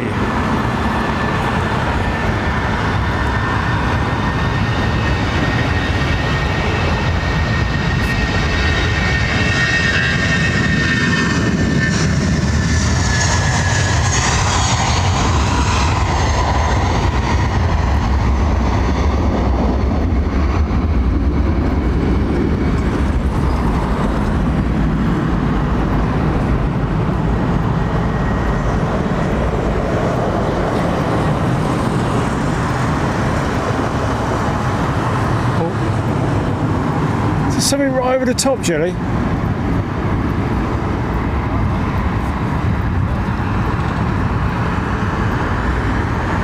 I can hear something right over the top of me.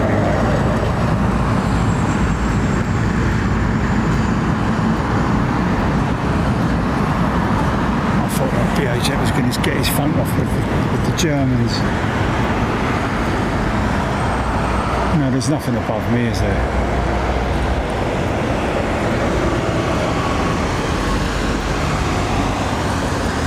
Oh, okay. No, I thought it might have just been something going from one hold to another sort of thing, like they do sometimes.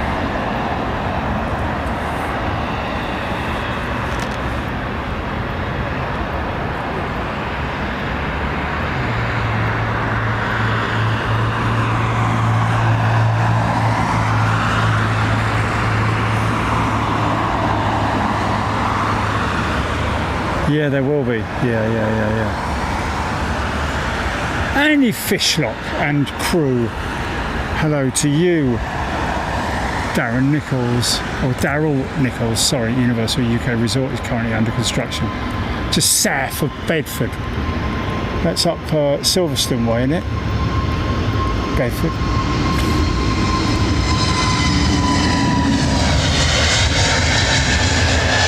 Yeah, that's in that direction, isn't it?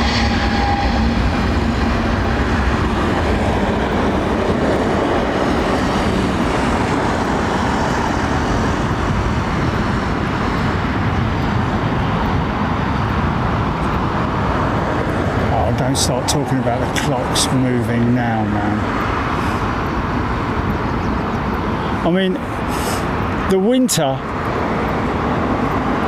autumn/winter, gives you some really good visuals of these jets, especially when you get clouding in the engines or moisture pouring off the wings with what we call ribbons. It's lots of aerodynamic stuff going on.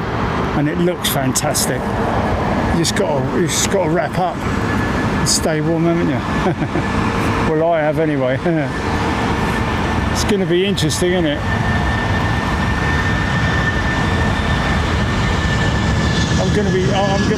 Chilly, you're going to have to ask you to knit or sew together an entire hot pad coat for me. You know what I mean? You can get heated coats and heated linings and stuff like that, can't you? I will get one of those. Heated pants. Oh, I say. And instead of having the cool drinker like I've got here, I'll have the flask as per normal. Wild Snowball, that was the very first Neo delivered to anyone.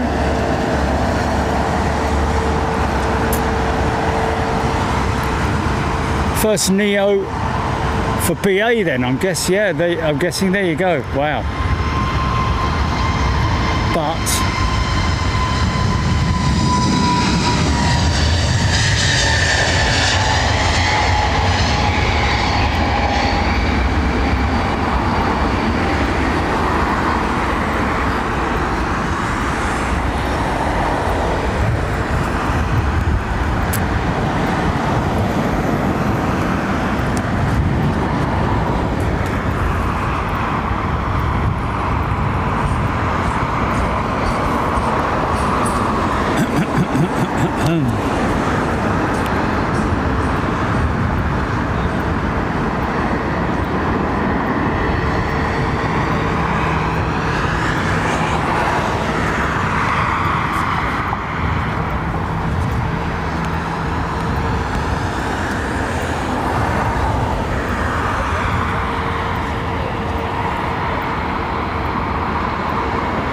a knitted Big Jet TV hat, Jeffrey Phillips. Well, we do beanies. We've got Big Jet TV beanies, and I've got to say, I'm very conscious of my fashion and how sometimes I might look a little bit stupid. But We do have some good winter clobber, I've got to say, in the store. Latest one that I'm wearing today is my favourite colour across the merchandising options. It's army green, isn't it, Chili? Sergeant Major green. Oh, what green? Military green. There we go. Sort of green you put on a B-17.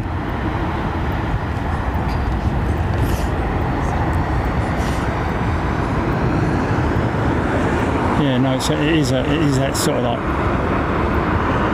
US Air Force green, isn't it? Or US Army green.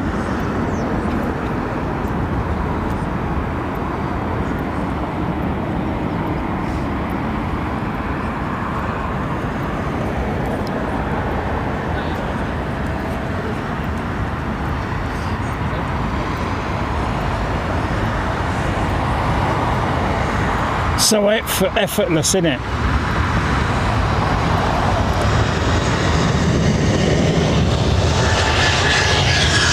Here we go, funk time. This will happen, it's a 220, so he'll go up like a rocket ship. Watch this, we're definitely going to go funky here, ladies and gentlemen. We bloody well should do anyway. Yep, we're going to go funky, here we go, stand by. GP. Getting my funk on. There you go. Yeah.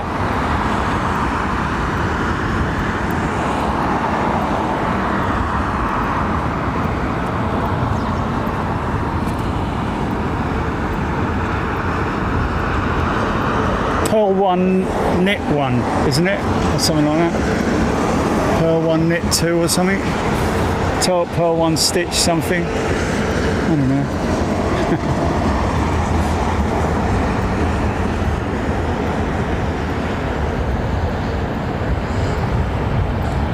You see that Air India Dreamliner over there? I wasn't aware they were operating all of their Dreamliner fleet after the obviously the issue that they had. I don't think any of their aircraft were grounded at all, were they?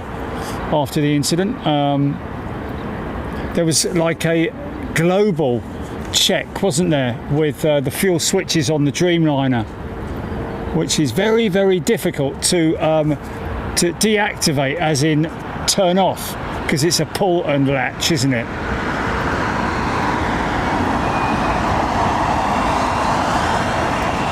Fail-safe mechanism.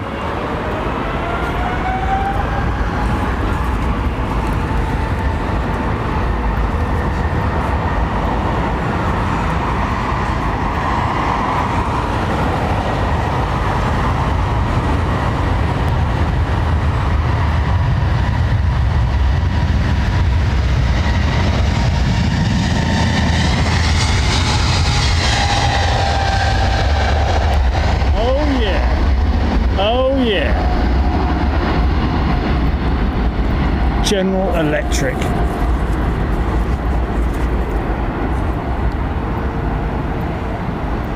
Distinctive sound, man. Howl, isn't it? It's a big howl, man. Big shouty engine.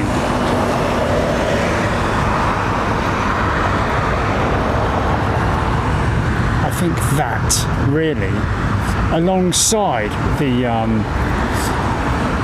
Rolls-Royce Trent XWB, is a highly efficient engine. Yeah. Oh yeah, there it is. This is a good shot. Watch this. Watch how the wing, you can literally see the wing when she banks from the left side when the right-hand number 2 engine goes out of sight. And now you'll start to see that beautiful wing flex on the 777, man.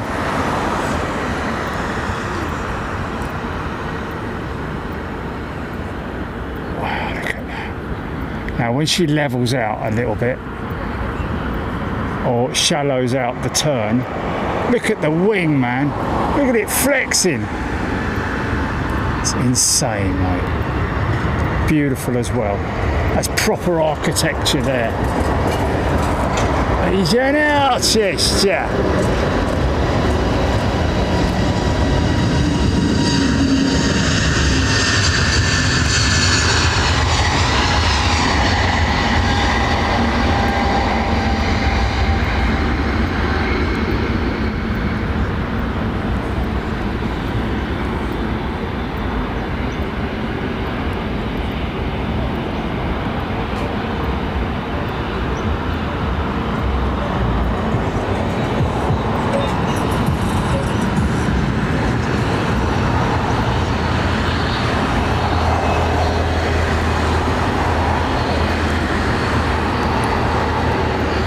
I believe that there was a,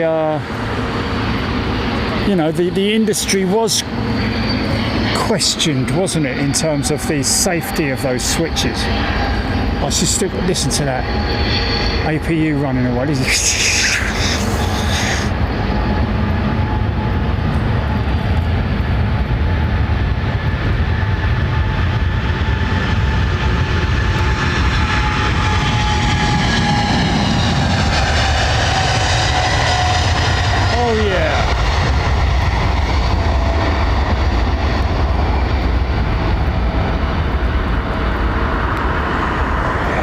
Watch the elevators, man. There you go. Look at that. Wow. You don't have to pull that stick back very far, man.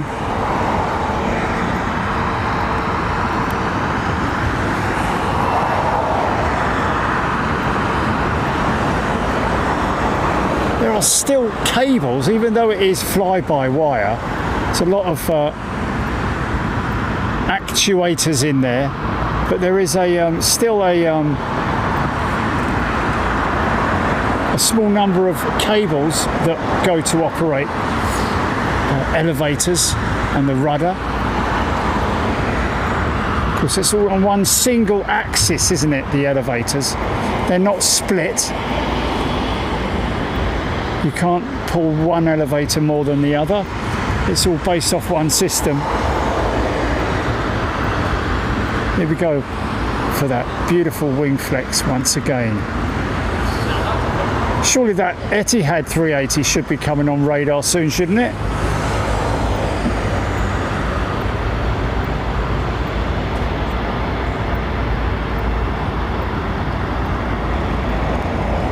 Etihad 380. Of course, how long ago did the Emirates land? Because it's usually 90 minutes, isn't it? They're very strict on their turnaround procedures at Emirates.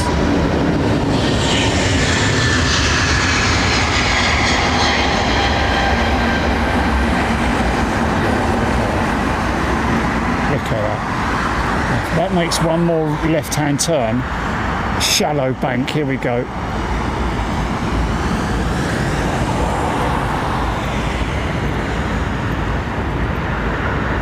Shows how much those wings flex up, folks. Look at that. Around about 11 feet of flex.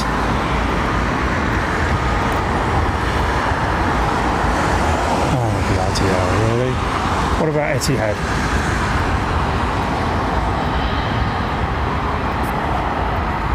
Oh, it's one of the late ones, is it? Okay, lights are coming on now.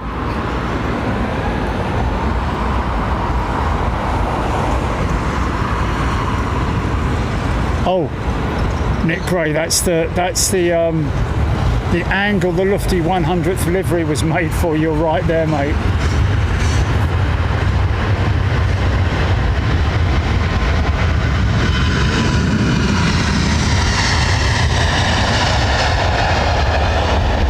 Yeah.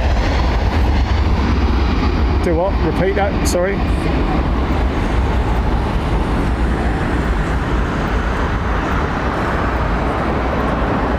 Okay, 30 odd minutes for the Singapore Slinger, folks. Nice bit of brake dust off the mains there. Of course, that brake dust builds up during the taxi to the runway, because obviously small braking motions create heat in the brakes and a little bit of brake dust from the pads.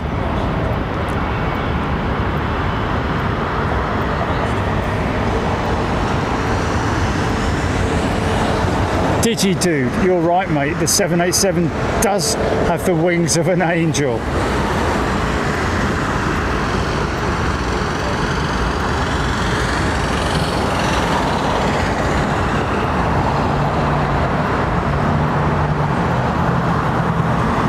Now this has got a pretty impressive flex as well, because if she's eastbound, we should get the same angle as with the 777 that just went out, but there is a huge wing flex on the 350 as well, don't forget. You can already see, look at that outboard wing, look at the starboard wing, man, look at it.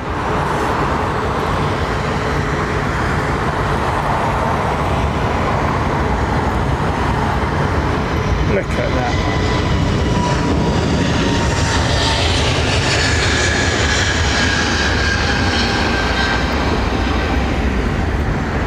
Right there, look at that, look at that. How far that wingtip is flexing, man. Beautiful. Sorry, that was me. Big clumsy, great big foot. Yeah. Doesn't appear when that, I mean, if you've flown on a 350, you will see the wing flex. You will see the profile bend upwards, literally. That's Xiamen, I think, is it?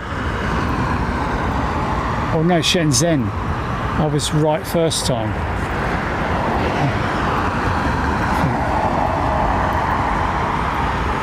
Red Dog, thanks, mate. Giving his thumbs up for the show today. Thanks, appreciate that. Dude, yes, indeed.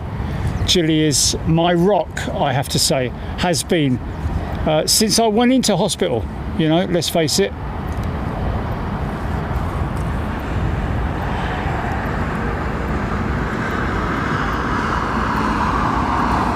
So Singapore operating their A3 MD-11 today. Architect design 350 is so elegant, yeah. She's a beautiful aeroplane, man. Right, what we got in the lineup then?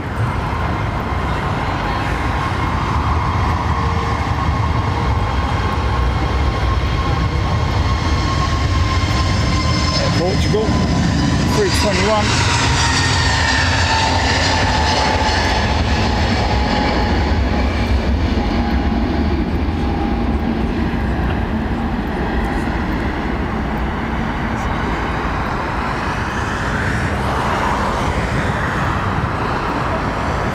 Nice. Yeah. These climb out shots looking pretty spectacular, man. Love that light. And of course the sun not giving me any grief now because it's dipped below those trees over there. So I'm seeing this picture that you're seeing, folks, and I'm loving it.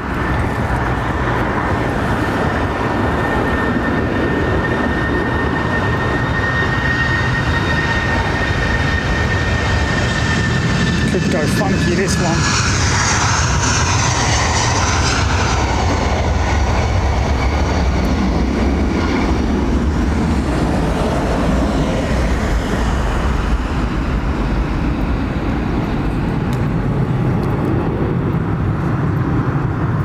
I just want to go through the funkosphere, if I can find it. Come on! There we go. Space, the final frontier. Get your funk on. What's 54 GP? What are you talking about? Oh yeah. What, 854? Oh my goodness me. Deb Sherwood. has gifted a channel membership. Thanks, Deb.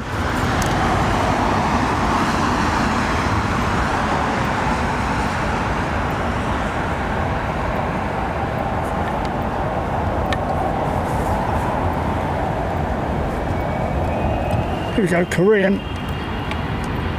The Marmite jet, I'm all right with it now. A nice bit of clouding, a tiny bit of clouding.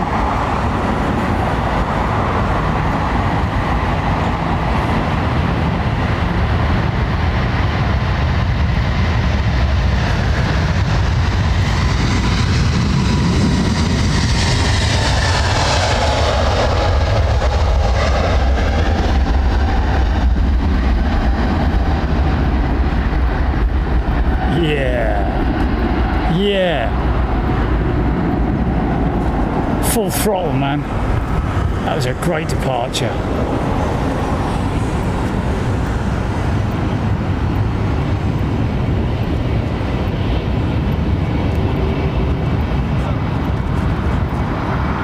What am I in at the moment, Chili? I'm in still in my 3rd month after release, aren't I?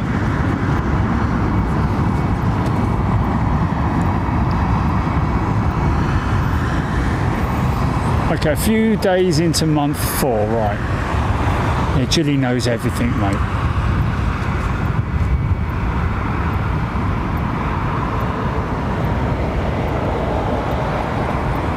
Yeah, a lot of people, like Les saying their old livery for him. Yeah, I kind of agree. But this one's, I don't know, it's kind of grown on me now.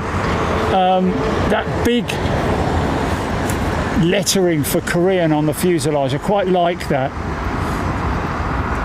And yes, of course, we all miss that tail livery, but I've kind of got used to it now with the cream underbelly as well. I quite like it. Well, I don't quite like it, just I think it's all right, you know.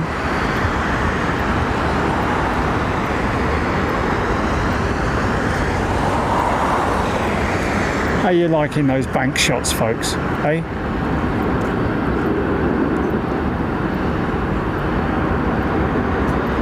Wow, look at those wings.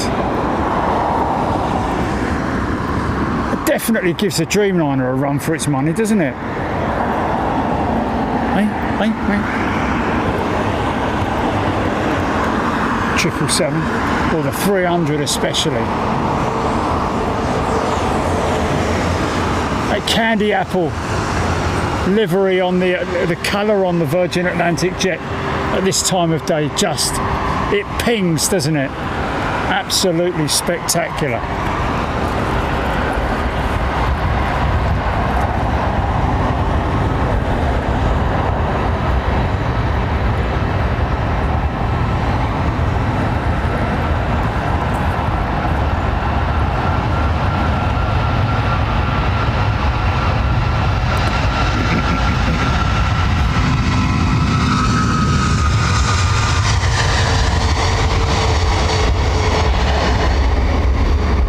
Not forgetting these lovely old things, man.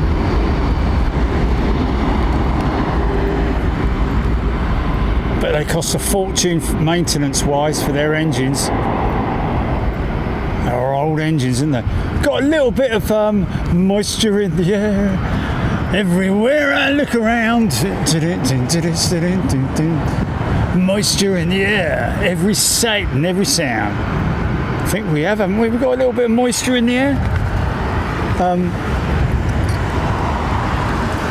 pretty sure they have up in Scotland. Yeah, when we know that's the case, folks. I mean, you look at METAR and look at the dew point, and if the dew point is anywhere near the temperature, the outside temperature, you generally get these vortices and clouding in the engines when they power them up.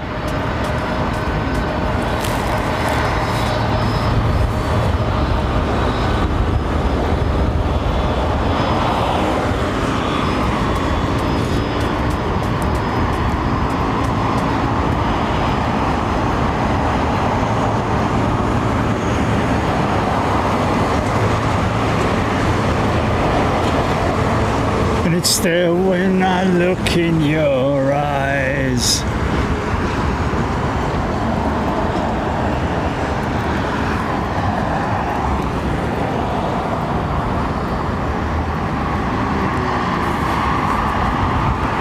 I think Virgin over their Trent 1000 woes.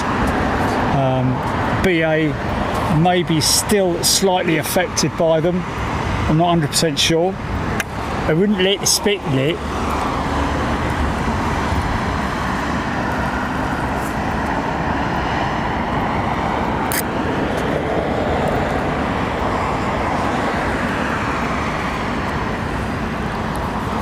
So this one to Mumbai, thank you Tapare. She'll turn left and give us a great display of her wings.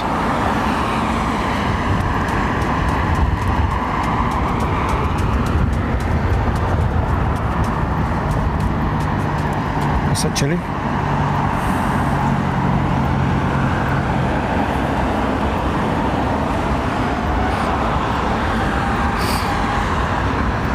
Thank you, Morgan.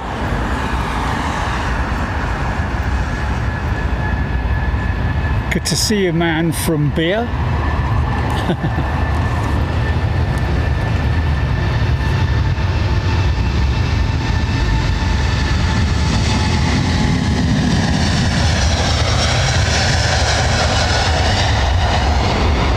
Yeah, she's got a bit of weepy windows going on, hasn't she? Weepy windows.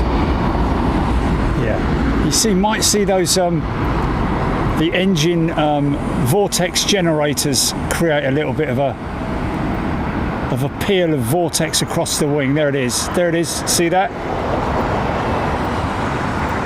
That's basically moisture causing that.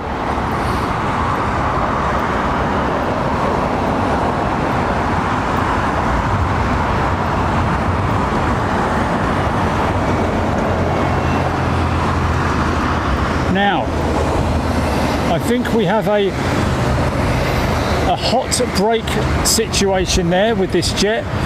So basically, like what happened with the Lufthansa 747s, that creates a hell of a lot of drag and eats into your fuel budget, or your fuel. It eats into your fuel full stop. What's happening there is that there's either a brake that's still hot from taxiing, or there is one of the brakes has failed on one of the braking wheels, and they obviously can't leave the wheel continuing to turn as the gear is retracted, because that would then potentially lead to bearing failure, or just generally wear and tear on the wheel assembly itself. So they'll wait about 2 minutes, let the airflow cool that down,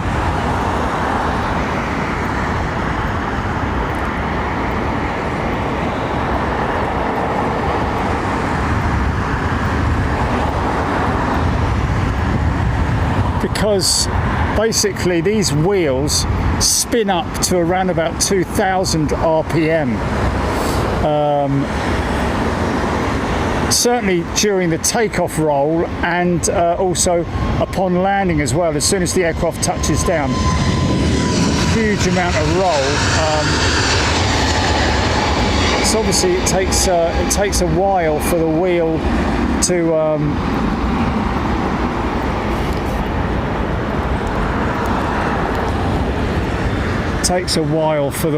I think they're up.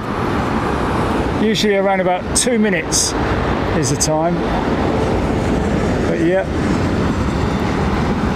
not rare for us to see that, to be honest with you. More common on the 330s. Oh, look at this. Oh yeah. Nice.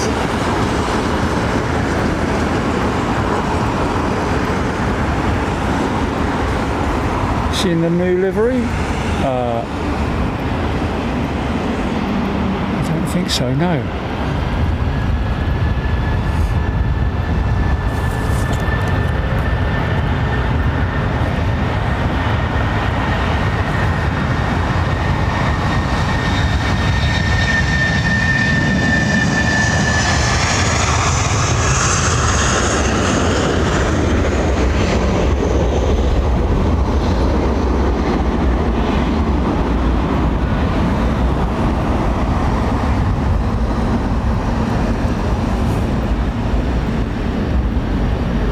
can hear those GEs whirring away, man.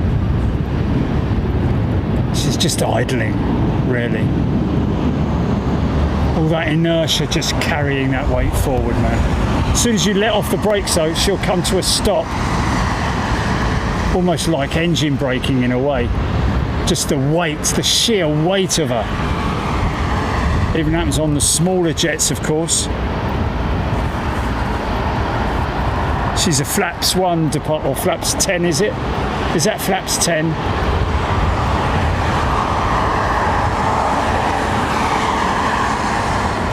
Scropey remembers flying Aeroflot.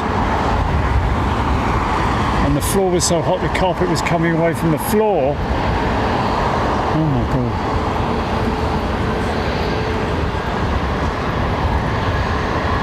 Sometimes when they do stop at the line, you might see that that rocker arm move ever so slightly.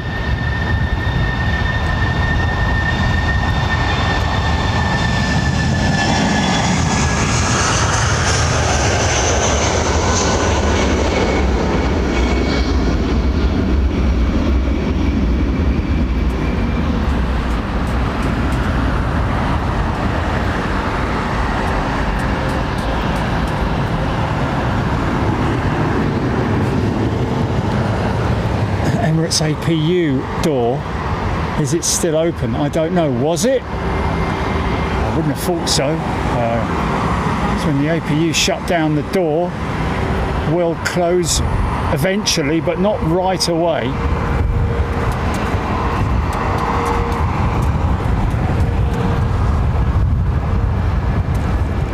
See how she's trimmed out as well.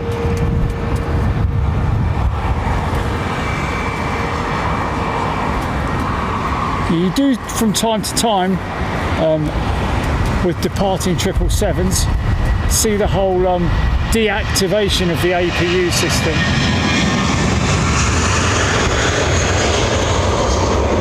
Oh no, it's still open. Oh no, it's not, sorry. Just for a moment there. I thought I saw it open, but it's obviously not.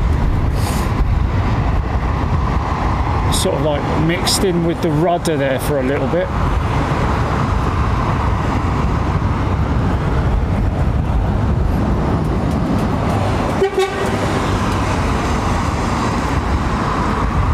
Nice.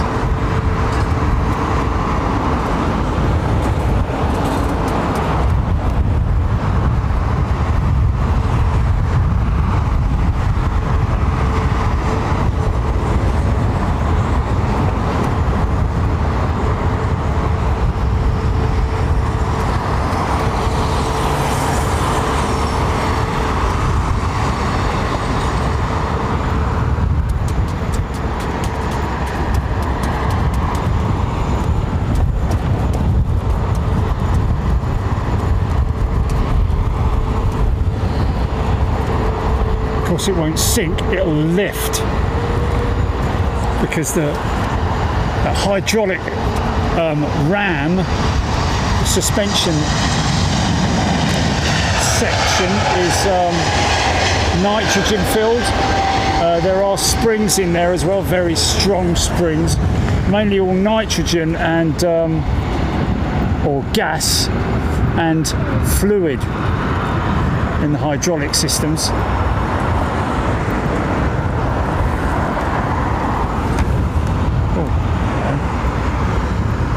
Where are you going?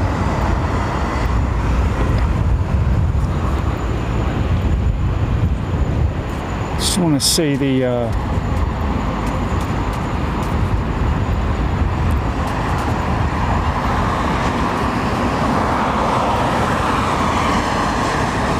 not moving fast enough to put enough pressure on it, really.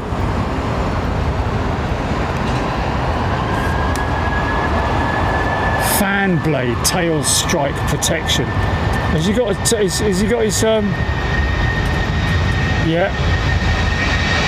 Well, that's the sensor, and that's the tail strike sensor.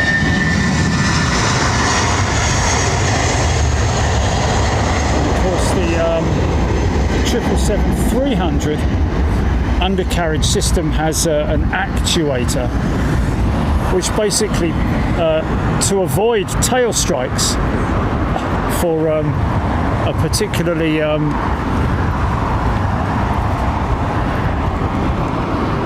steep takeoff, if you know what I mean. It has a big actuator which you can see at the front there of the undercarriage, which when the aircraft rotates to stop it from lifting off the ground, the front set of wheels anyway, it will push. That actuator will maintain pressure on the front axle so that the aircraft will roll out on all 6 wheels. But there are tail strike indicators. John Palmer, thanks mate. 1962. John Palmer has gifted 10 channel memberships. Thank you, John. It's not the racing driver Jonathan Palmer, is it? It'd be cool if it was.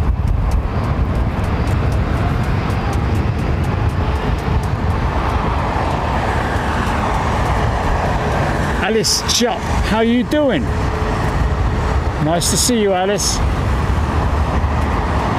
Of course, the 351,000 has the same setup. This is a 900.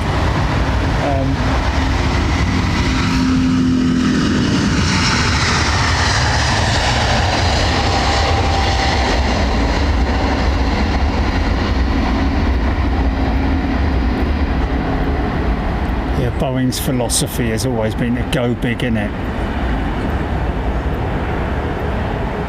Both the 777-200 and 300 having the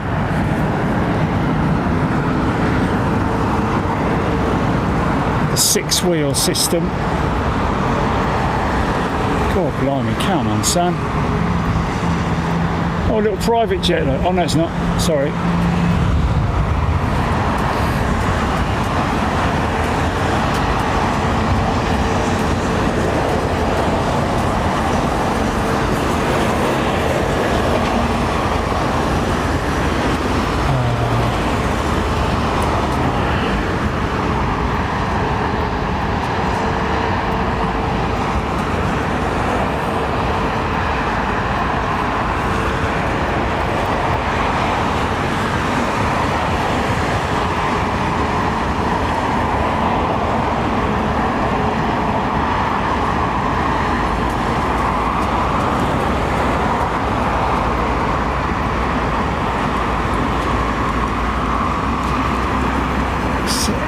I'm always getting my ERJs and CRJs wrong.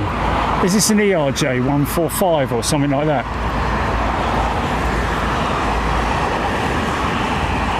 Flyby from Birmingham, yeah, it would be, wouldn't it?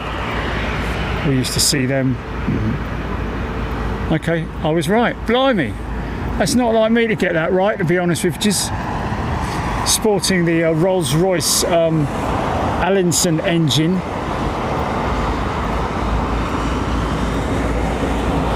Scotland's finest HGCC. Should go up quick as well. Tiny little wing on this.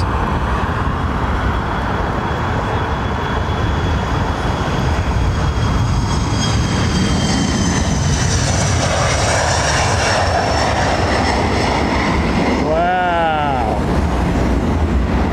Go on, little fella. Nice. Well, that gear nearly goes up as quick as a 717. Remember how quick the 717 gear retracts. Insane.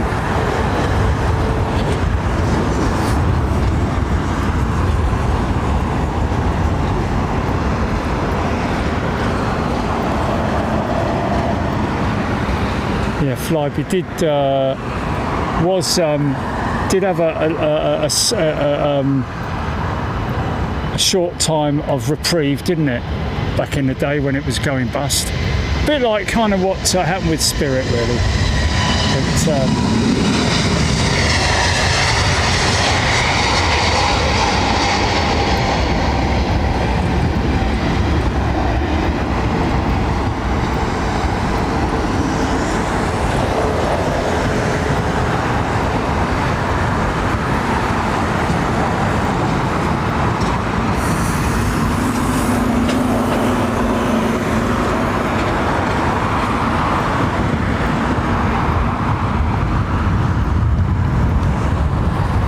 between me and you is in the house.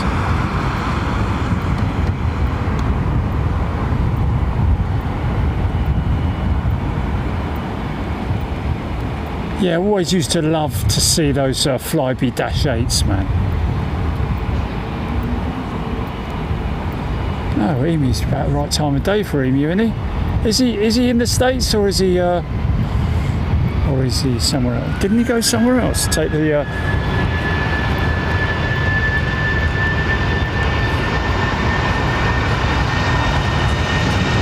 who did? Yeah, they did. Yeah, they did quite a lot of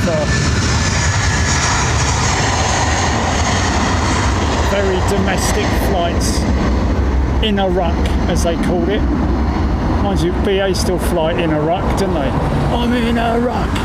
I've got to get out of it. Or no, you're in a ruck. In a UK, as it stands for.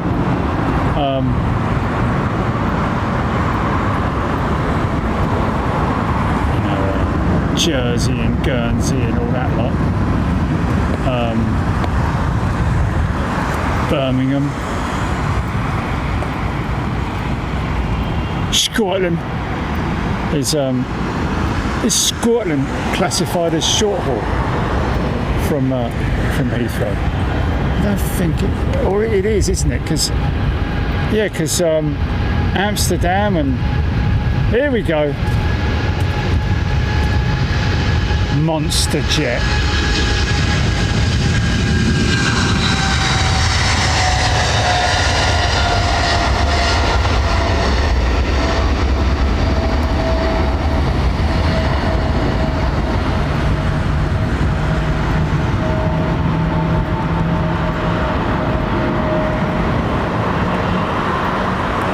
Actuators at work right there. It just kind of guarantees that perfect angle of attack on takeoff. Beautiful, man. Look at that.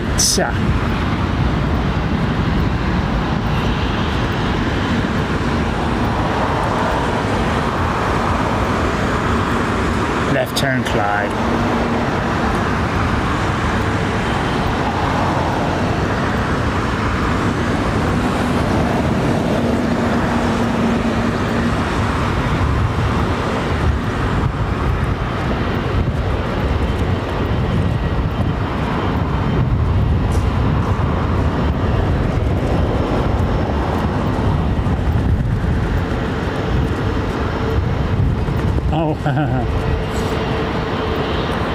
Someone did knit me a woolly hat once, didn't they, Chili? Didn't really work out that good, did it? Wasn't the best knitting in the world, I've got to be honest with you. It was very hairy, wasn't it? It might still be around, yeah, bless them. It's still, you could still put it underneath your woolly hat though, couldn't you?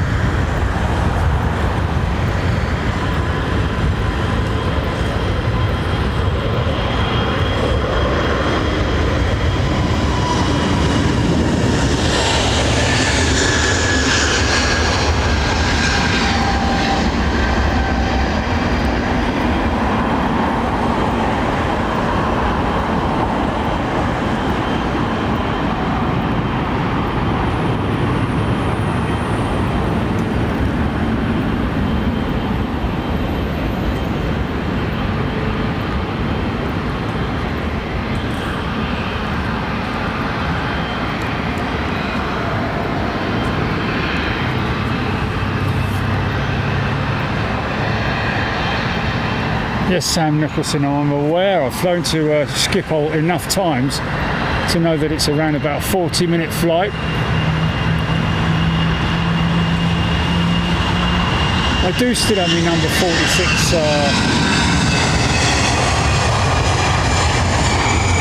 woolly hat, my big woolly hat, my Rossi hat. I do.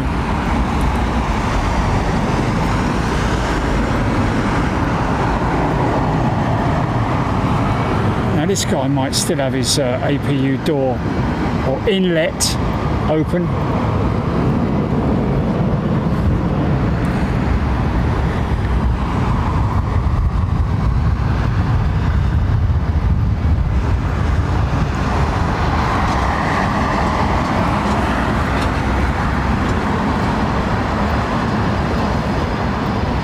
Yeah, that will be shutting now, or will already be shut.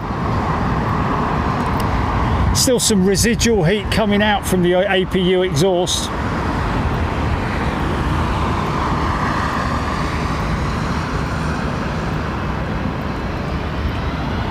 See you, Scropey. Take care, mate. Hope that is all going well, that treatment, my friend. Take good care of yourself. Yeah, that's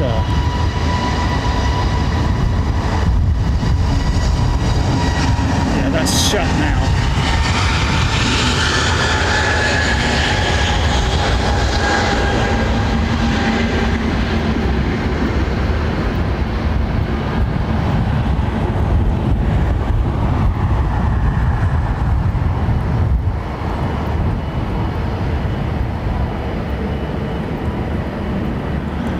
Hodgie's saying the Emirates Skyward livery due out at 9:10.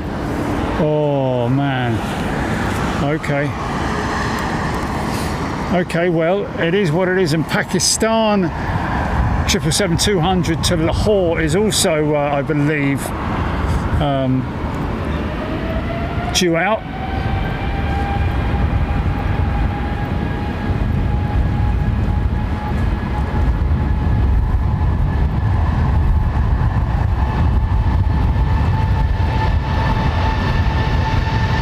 Nice. I didn't even see this lined up, mate. Oh, yeah.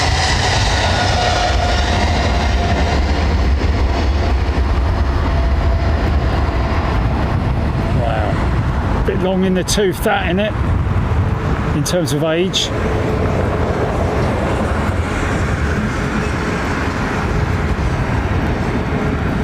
But she's a beautiful old ship, though, look.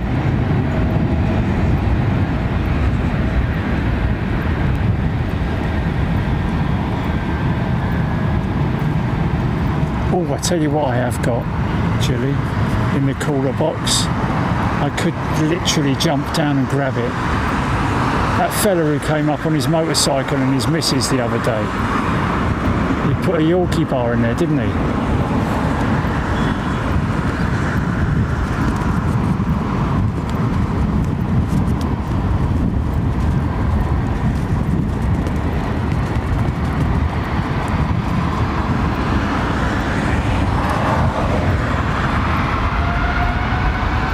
What's that?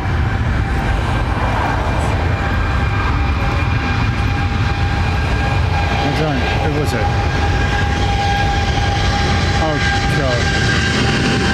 Yes. Yeah.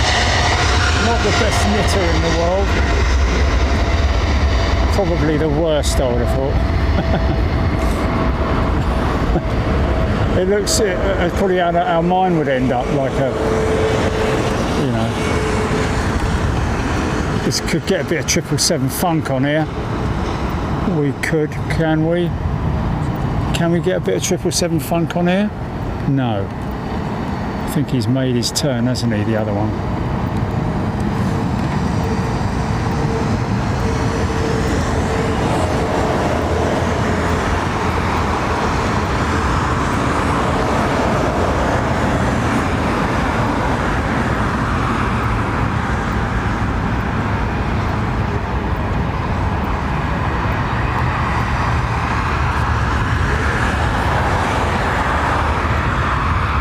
Aaron Thomas saying a 380 is on radar. Which one, Julie? It's got to be the Slinger. I can't see her anymore.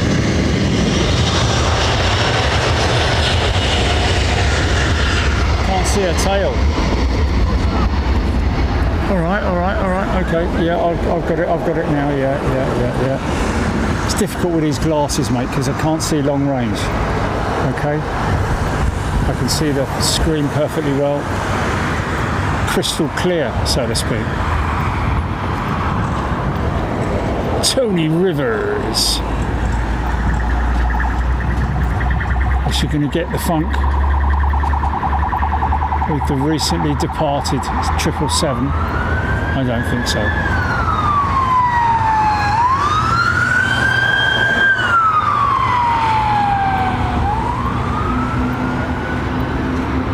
Oh, I can hear the slinger starting up.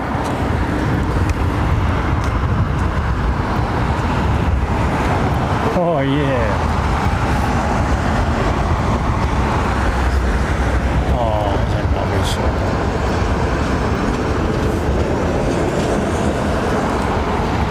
The Viet jet.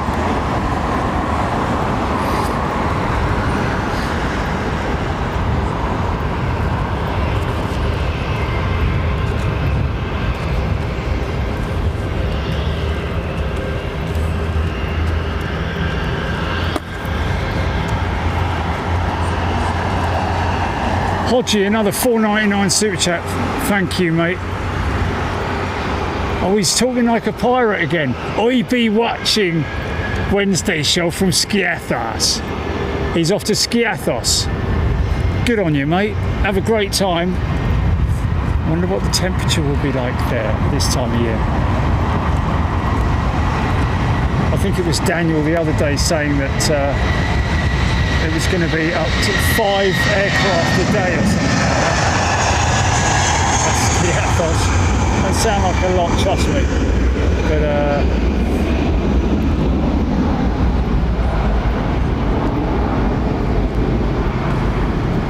it is a crazy, crazy experience, Skiathos, I've got to say.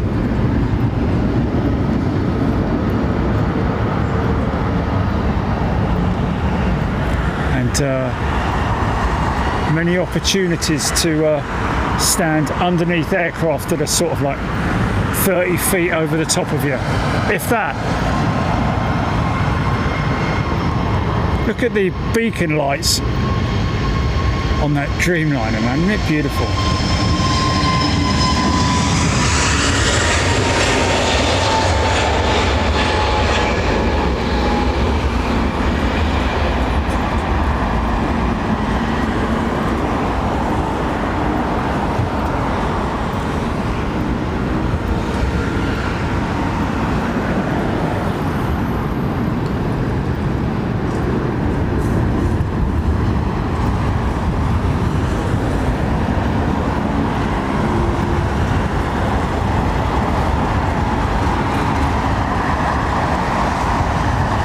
Come on, mate, let's get going.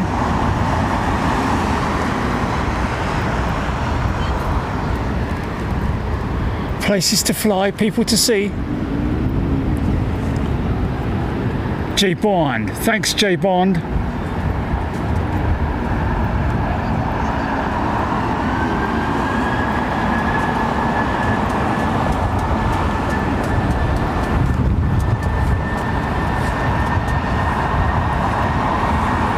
Screaming Emu might have Dublin next month. Wow, good for you, mate.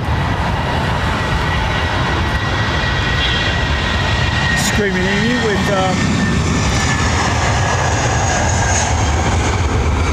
JetBlue, ladies and gentlemen. That's an originally Norse jet, isn't it? I'm thinking. Should I say originally a Norse jet, I think.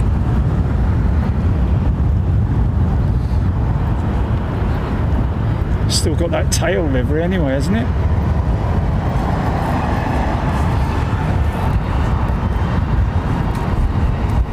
God blimey, how many Eurowings jets have we seen today?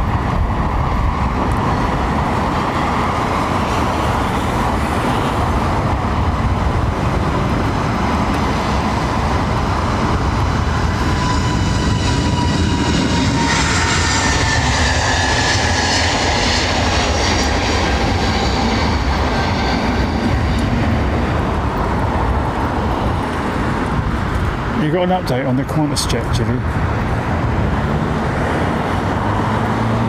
Qantas, yeah. Slinger's going to be the last one we're going to get yet, or the Emirates, I think.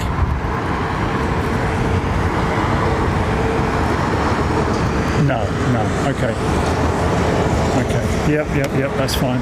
Okay, so we're going to do Singapore, and then Emirates. Is Emirates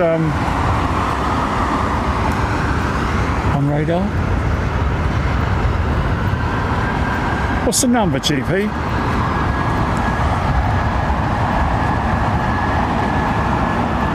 I know I'm not. That's not the number I'm looking for. Just numbers.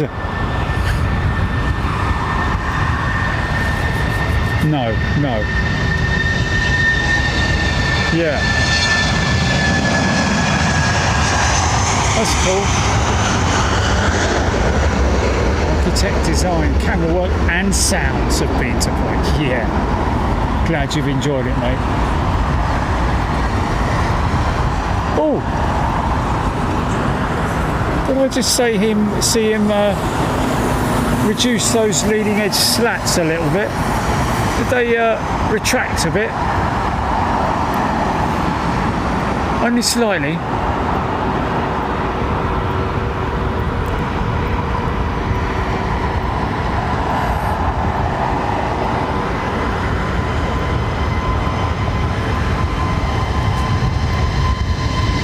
Outboard engines slightly angled upwards, as you can see. Apparently about 5 degrees, I'm led to believe.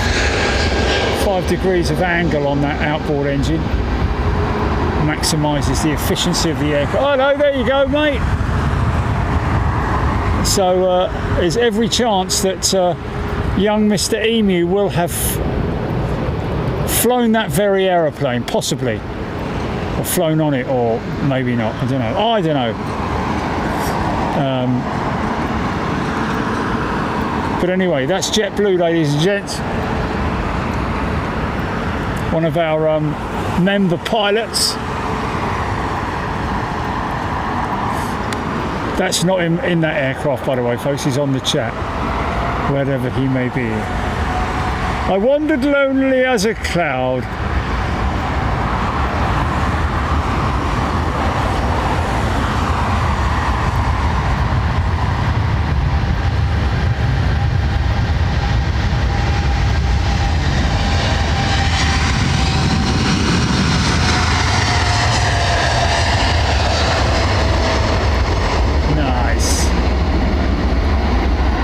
Going Loco has gifted a channel membership. Thank you, Going Loco. Wow, look at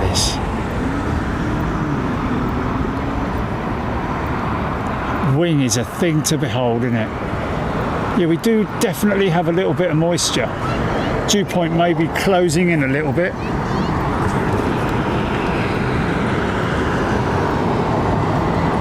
Down in Acapulco.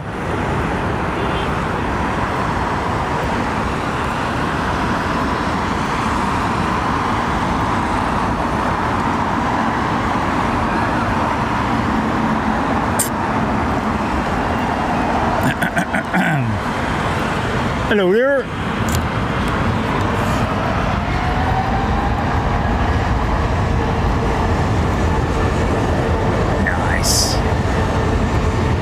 Oh yeah.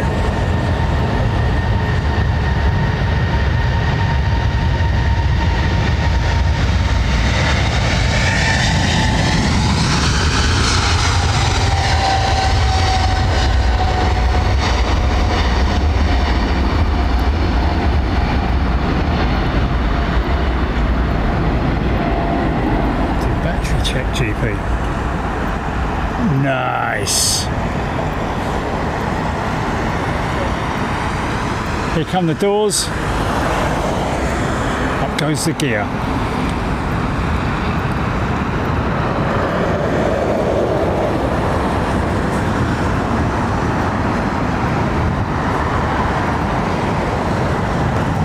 Maybe moisture from the previous flight. I don't know. I mean, I have been under aircraft outside the gate when they're dripping, literally dripping with moisture. crazy.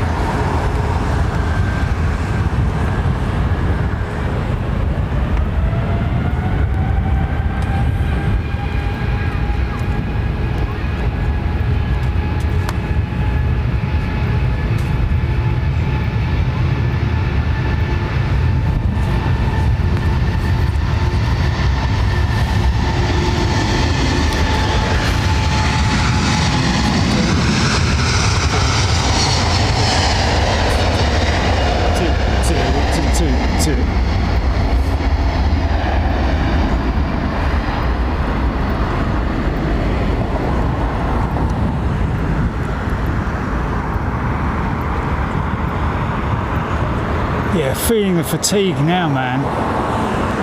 Seriously. I'm not joking either. A bit seriously. But we're all good. We're doing okay.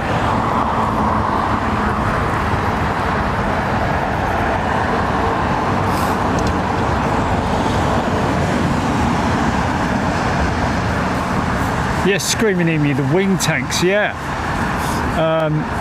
Outside air temperature, sometimes there's a lot of moisture that builds up. Well, there certainly is when you're at 30 odd thousand feet and it's like minus 62 outside or something crazy like that. Moisture forms on the fuselage and the wings because they actually well, the fuel is freezing in it, but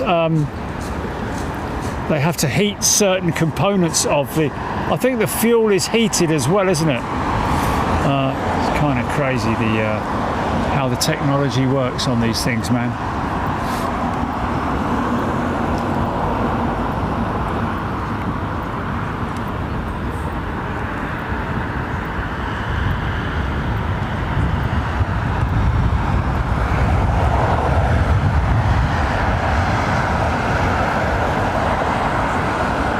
Craig Russell, oh yes, I remember the Trident, most definitely. On my very brief visits here at Heathrow back in the old days, I would have most definitely seen the BA Tridents.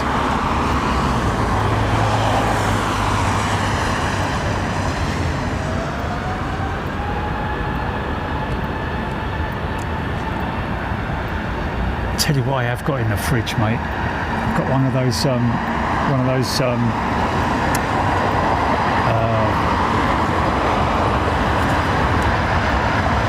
healthy yogurt, you know, the pudding thing. What's it called? Yeah, the chocolate. High protein, isn't it? The protein yogurt, protein pudding. Mousse, yeah.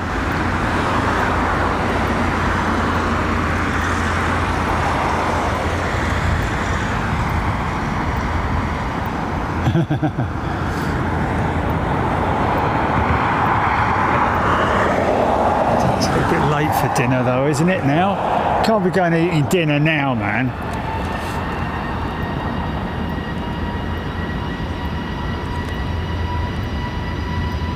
Oh nice, look at this. Lovely old KLM 737. Yeah. It's been ages since we've seen a KLM 737 operating out of Heathrow, man. Ages. I did mention it the other day. Look at those lovely old CFMs, look. This is the NG 737, of course, next generation.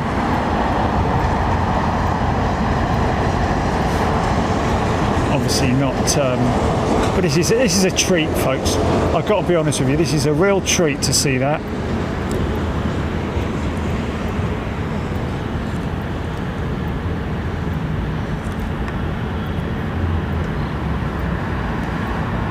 Singapore, you are next for departure. Already onto the tower. Tower will be giving it clearance any moment now.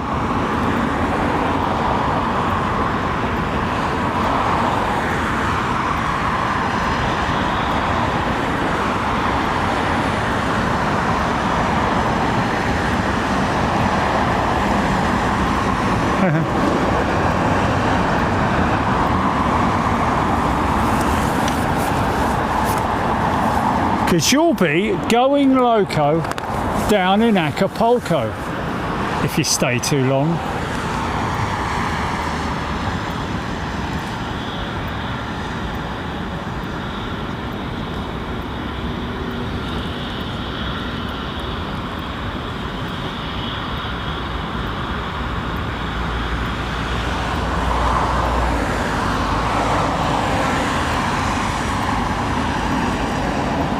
Fan blade like in this. Oh yeah, here we go. Bit of nostalgia here. What is it, an 800? Chilly. Is it an 800 this?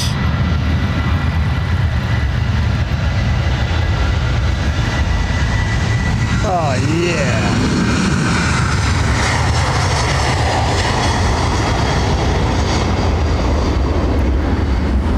Looks like a Vicar with that flipping gear door, that front gear door. Nice. Thanks for sending that.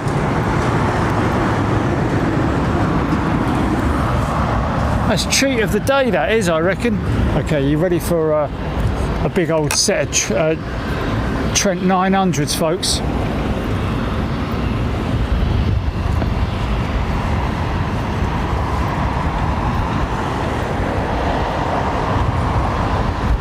Gonna go full tilt, I think. Hopefully. Those big 4 engines, man.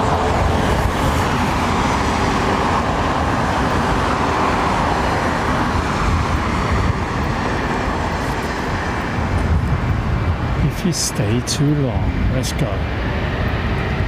Oh yeah. Little bit of rudder. Straighten her up.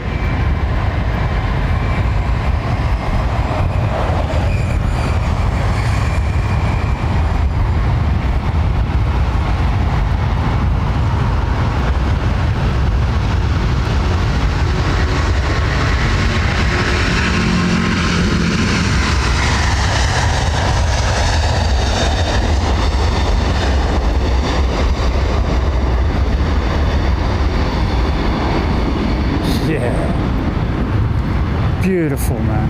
Beautiful.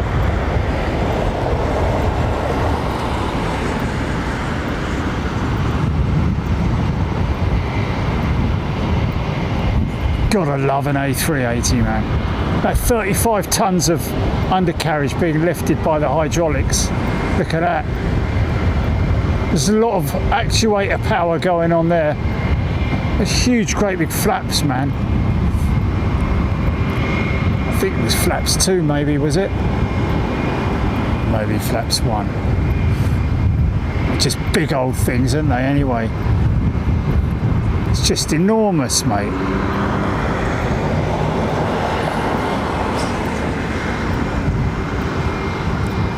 And in a relatively short while, you'll start to get the, well, we're going to go left first.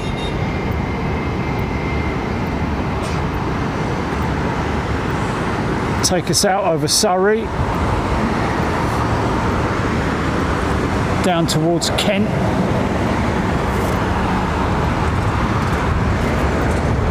A little bit early for the flaps yet.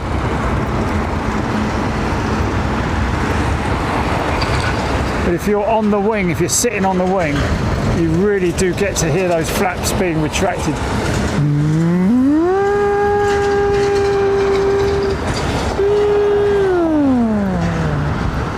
Yeah, she's flexing, man. Look at that. Another left turn, and then you'll see that starboard wing peeking up over the fuselage, man. I guarantee we'll get it. Should be another turn coming, only shallow.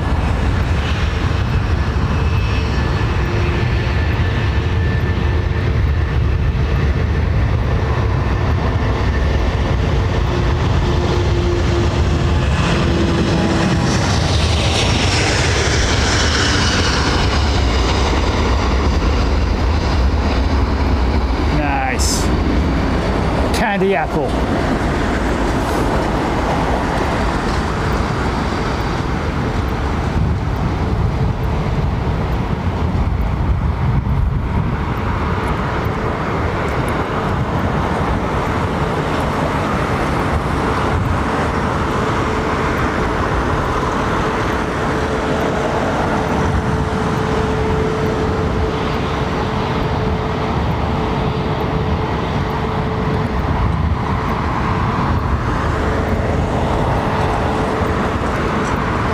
What's that, Julie?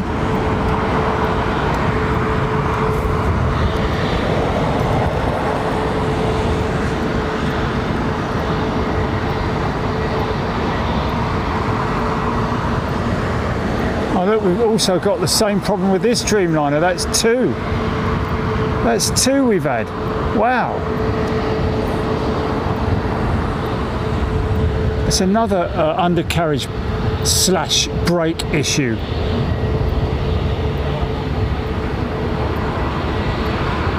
Didn't just have a bird strike, did it?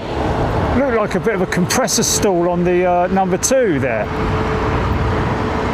Did I see a couple of puffs of exhaust out of that number 2 engine?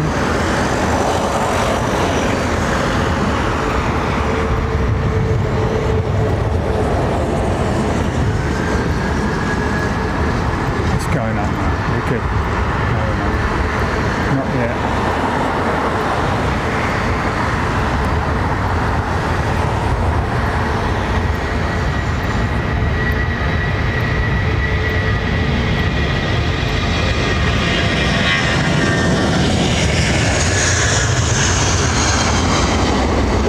Drag, man, all that crazy drag. It's like hanging a load of air brakes or putting your speed brakes out or your flight spoilers. You want to get those flaps up quite quick, don't you? There you go, gear coming up. Bang, bang as the doors close. Nice. Nice. It was, wasn't it? Definitely there was a...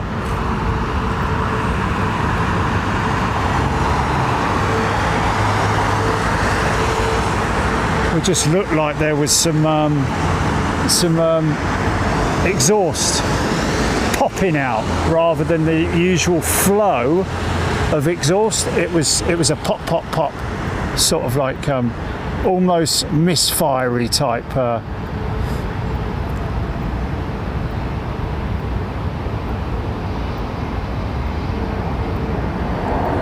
No Emirates departure, Aidan, but we have seen their 777 go out, which was fantastic. I thought I was down there for a minute. It's MEA, innit? You know, okay. All right, don't all laugh at once. You know what I mean? I mean, for those who remember, a little bit of down air right there. What?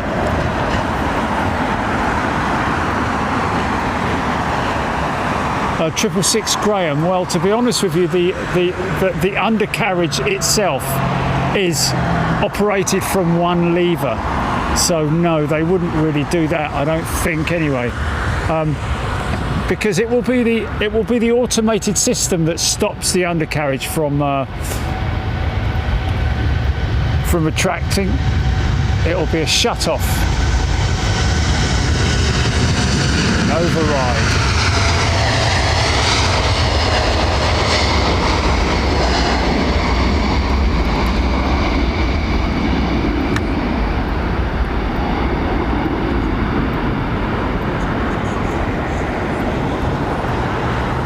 Yeah, that's quite surprising, really, today. 2 Virgin 787s, both having the same issue on departure. That is, of course, the 787-9 and 10 both have automated systems that, as soon as the weight is off the wheels, the sensors sense that, and automatically the undercarriage doors come out to greet the mains.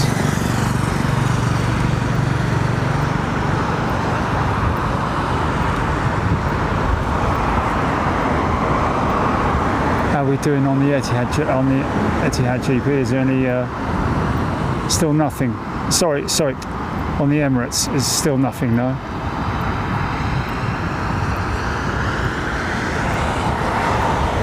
I'm quite surprised they didn't redesign the back of the 777-9, take that wedge away and use the 787/737 back end redesign. Like they slung a whole new tail exhaust system on the 737, didn't they? I just think it would look really cool if they introduced a same back end as the 787 with the twin strobes.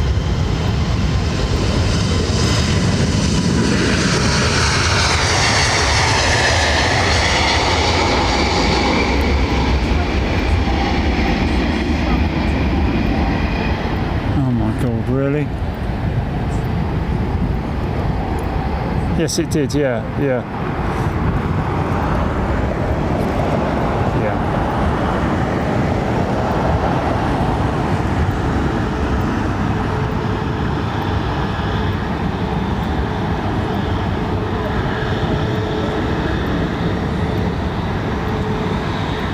Andy P. Handley Pepin. Was it the green jacket you were wearing from Jet? No. Hey, what? Karen Oates, surreal shot. Wow, loving that. What are you commenting on there? Is that the Dreamliner with the undercarriage malfunction? Pup! Hello, pup. $50. Good to see you, mate. Hope you're doing well. Whenever I see that word pup, mate, I always think of Anchorage and the coat. And going to Ray.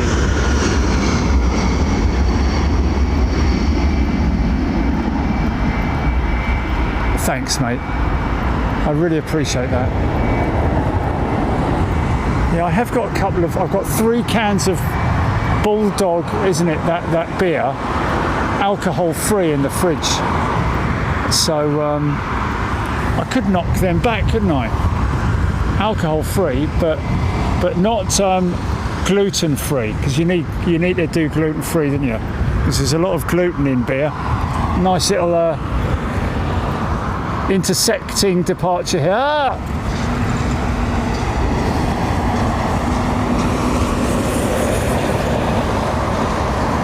I think so, yeah.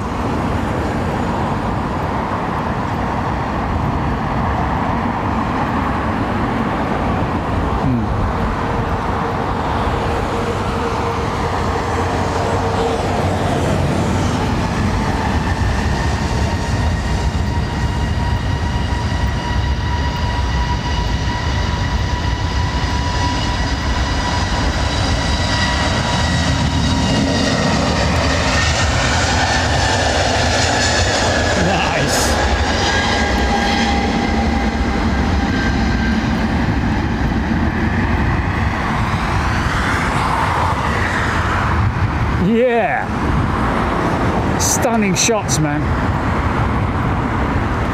Zach Joseph Travels has thrown $4.99 super chat at me. Thank you. A little bit of funk, tiny bit of funk, maybe not. Micro funk.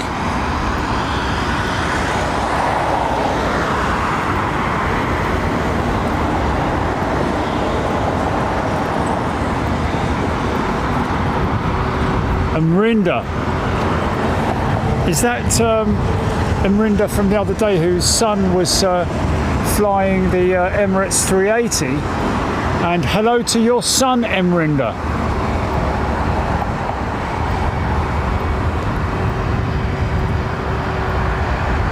An absolute pleasure to catch your son in action. And I mean that most sincerely.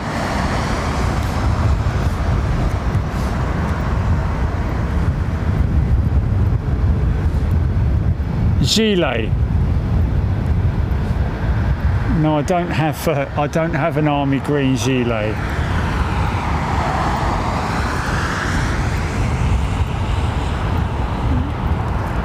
Yeah, what, the one I've got on now? Yeah. No. Yeah. As worn on set by Jerry. I think that's the only way that this one's available, isn't it, Jenny?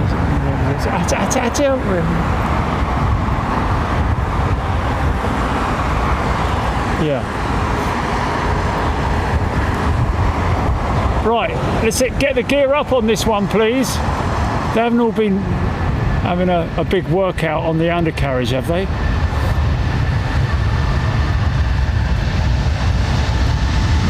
That will be reported back and fed back to base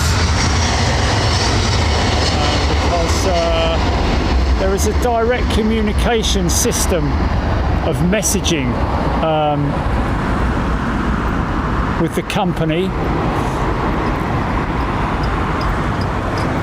You receive messages from your operations department, but you can also feed that information back. See, the gears doors have come down. Now, are they going to go back up? No, we're good, we're good.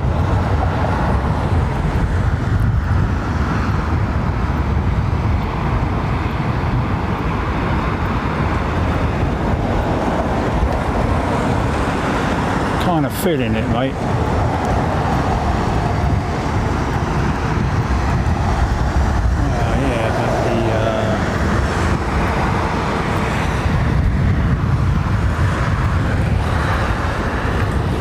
Oh my God, is it?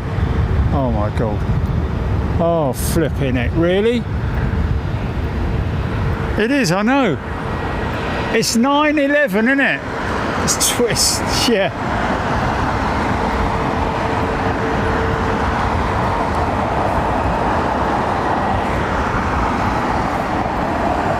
Alistair Holt, tuning in from Ontario, Canada.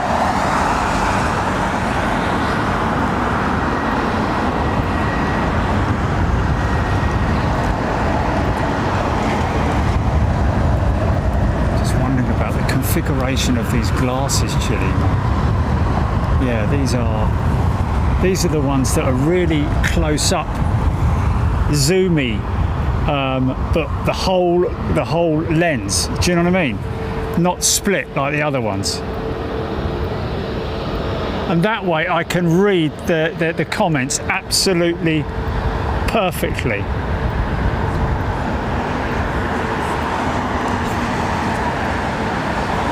To see long range, yeah, like looking down at you. Yeah, I can see you there, I can see you there. There you are, hello.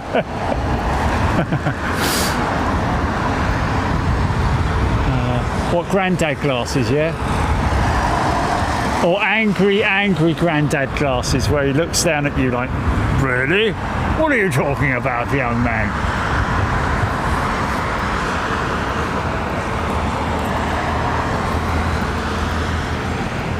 Yeah, my last dentist did as well.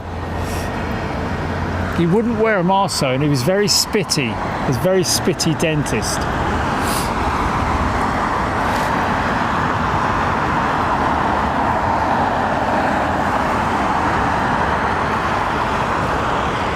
Is that a training mission going on there, or?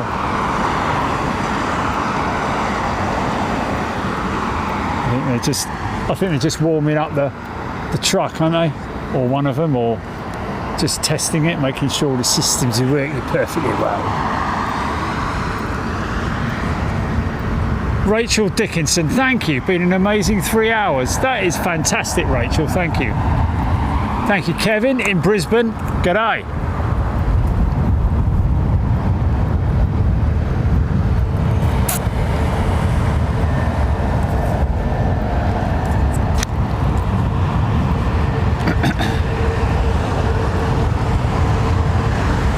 Screaming Emu's thrown $5 at me. Thanks, mate.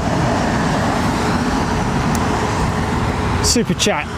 Screaming Emu. Thank you, everybody, for your contributions and for supporting the channel by being members, of course, and just being amazing people. That's all there is to it, really, isn't it? Amazing people. Oh, okay, so that's 2 Indigo jets. That's definitely Norse, isn't it?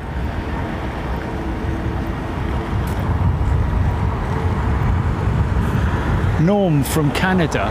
Did we meet him? Okay. Norm from Canada. Hello to you.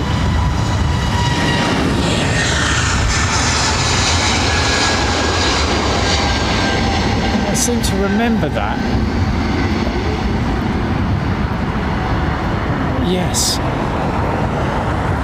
Yes. When we were up at the academy, yes. Norm, hello. Oh, it was a courtyard, was it? Okay. Norm, lovely to see you here. Thank you very much. Hope you're doing well.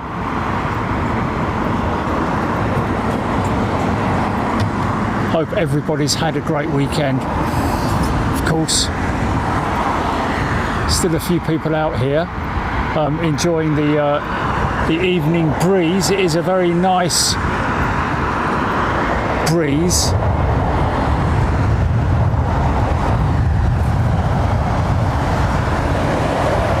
This breeze is actually like that cooling blanket, isn't it, Chilly? 'Cause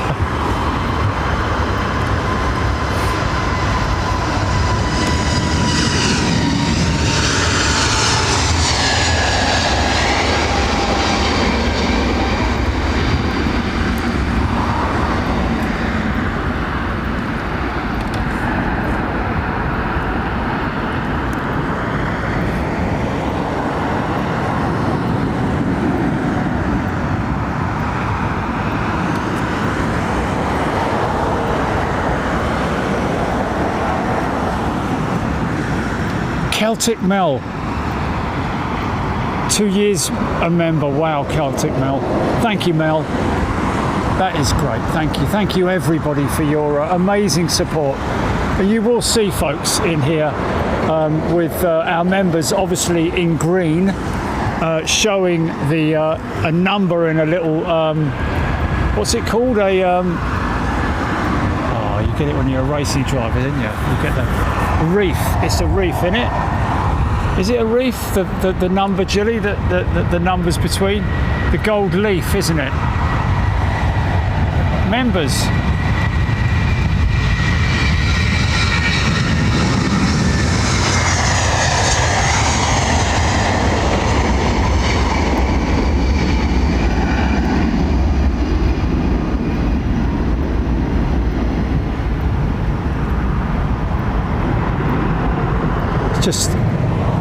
It's just a great community in it. I know I harp on about it, but people do agree.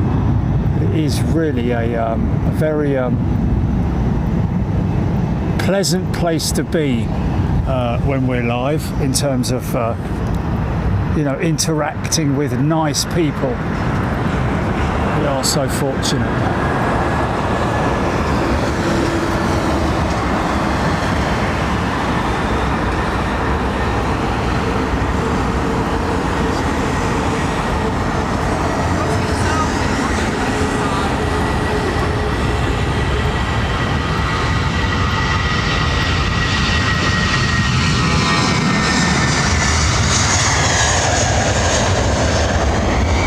Actually, stickers.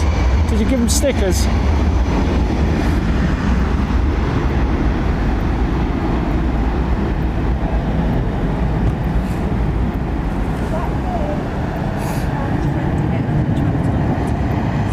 What, this one taking off now?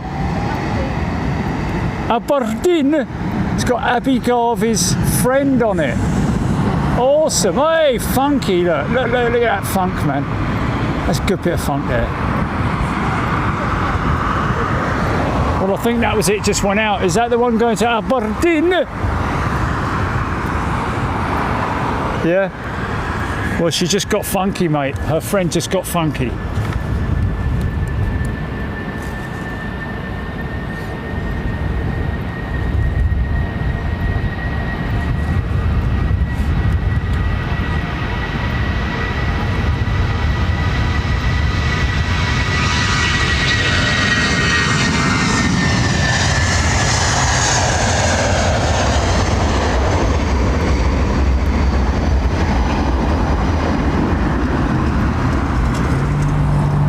See, even the 320 CEO's got a bit of flex on it, look at that.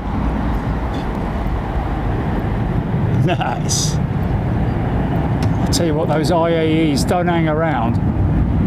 Still a very efficient engine, but crazy how the Neo engine is around 20% more efficient than those old IAEs, or the CFM56 engine, of course. I think that was the preferred engine, actually, amongst operators, was the CFM56 engine. Of course, that is now the LEAP engine. Oh man. Come on, Emirates, let's get going.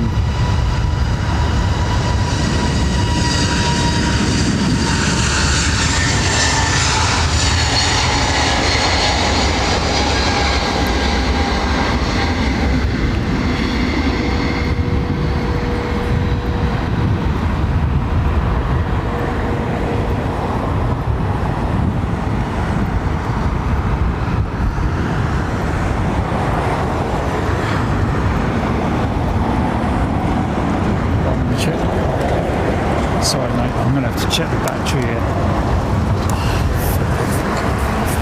I can't see it, I can't see it, I can't see it, I can't see it. I don't know how much I've got left on it. What are we going to do?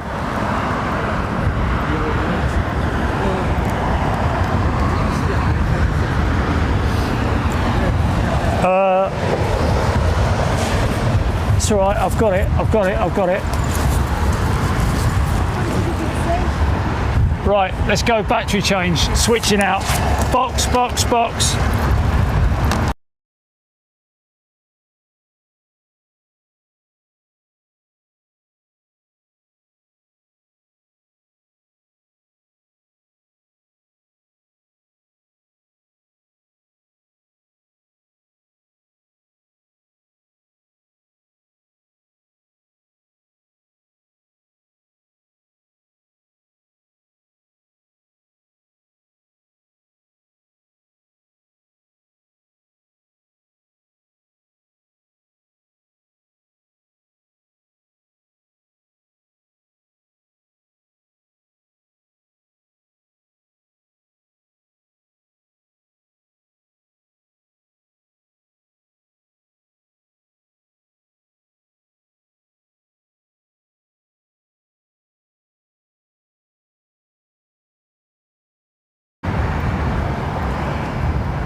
God, mate, my mince pies are done in, I tell you. Oh, bloody hell. I know, mate. Well, I'm waiting for Emirates, aren't I? What did you say, 9 what?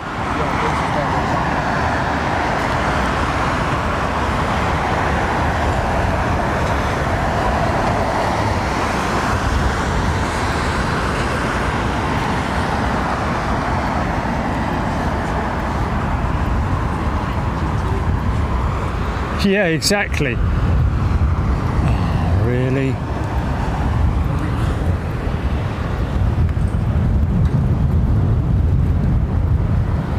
Stu and the crew, £10 super chat. Thanks, mate.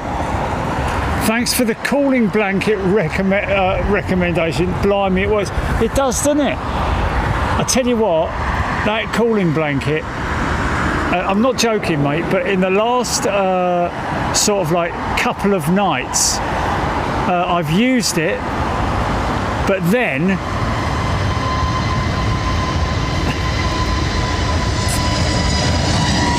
just wrap yourself up like a taco, innit? Or is it a chimichanga? I think it's a chimichanga, innit? A burrito, there we go, yeah. Absolutely fantastic that we have actually had a couple of people, more than 2 people I think, say thank you for the recommendation, and that is brilliant. Thank you so much, Stu and the crew.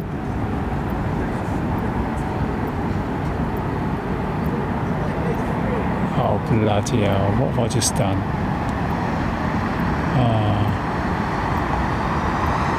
Oh. I've just, hold on a minute.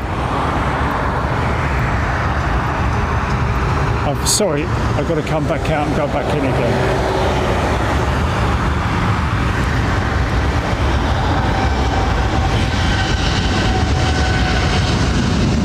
Oman Air.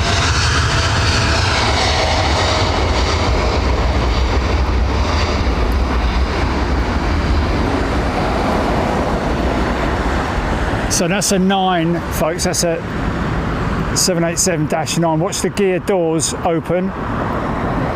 That's an automatic system doing that. That's not by the flight crew selecting gear up. There's 2 parts to it.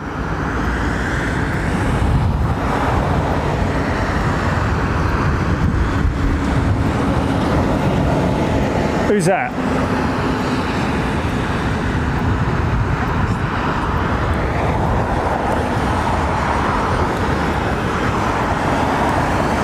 Oh, mate. Is she? No. No, I can't, mate.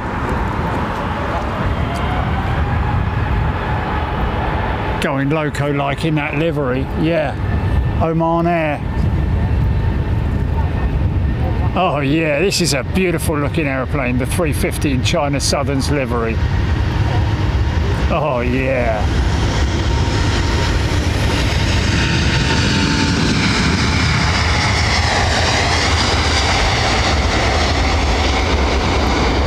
Oh, it really shows out the profile of that nose, doesn't it, in that blue? Beautiful, man.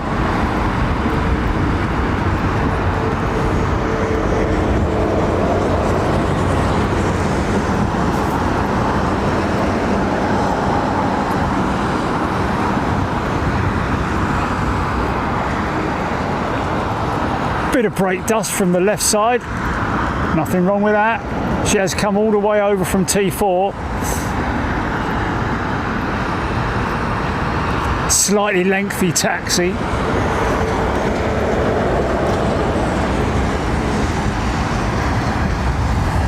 The LATAM tail, I should be able to, it's down there and it is Cathay there.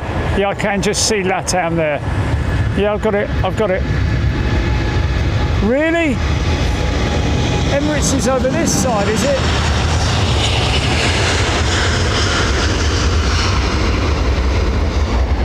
Oh my God, yeah, I know what you're talking about, Jerry, man, but I would see that, wouldn't I?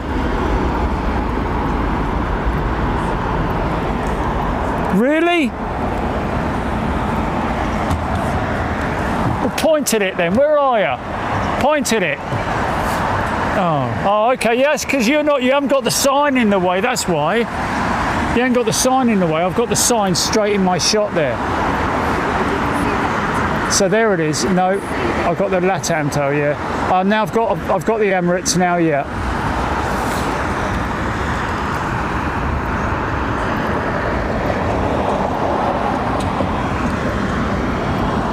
Yeah, everybody, you have been absolutely amazing today. It has been a fantastic day with you guys.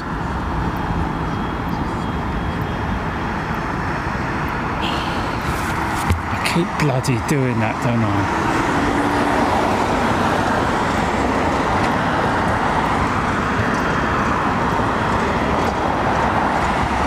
There it is. There it is. Yeah.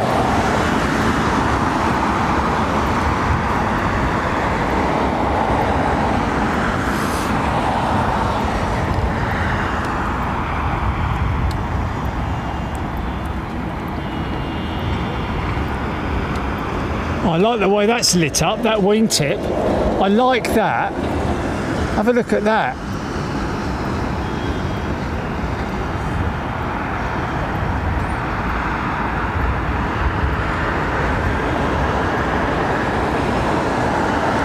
I might go for an F&F check now, or they're going to wait till they've... I think they might be waiting.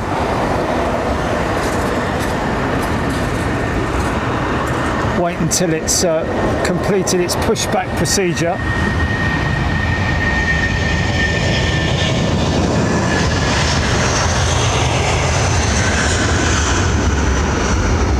size of that tail section, folks.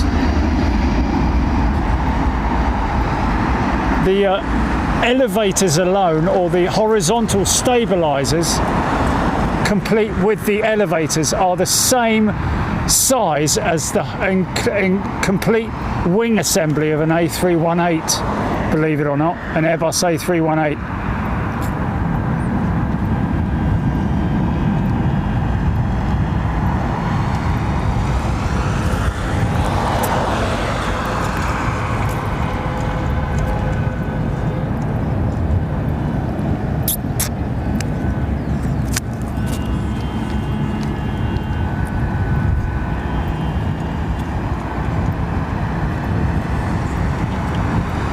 There you go, there's the elevator check. Probably swing the rudder now.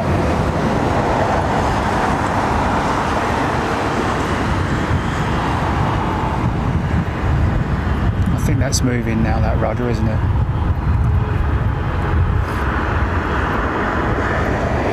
Now you can really see how angled that outboard engine is, man.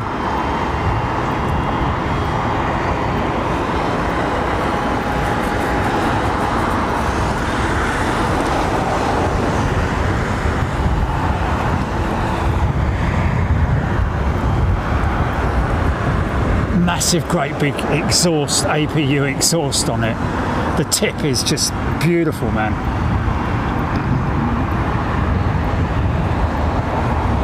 Humongous.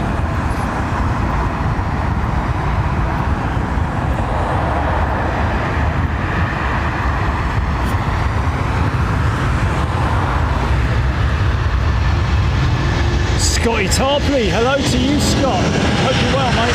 Loving that livery. Of course, earlier when this aircraft landed, the first attempt was aborted. Did a go around, very unexpected.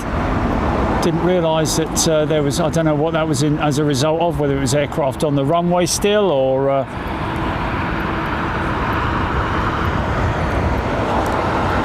report of FOD or whatever.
Nice.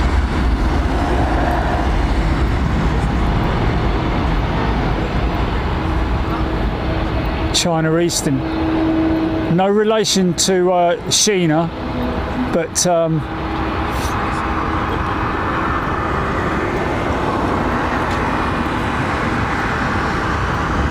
Sheena Eastern is what I'm saying. No relation to Sheena Eastern. She was a this girl, and there is this.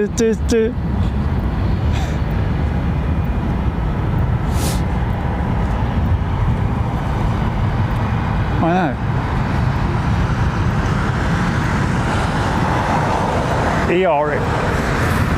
ERN, yeah. Whatever.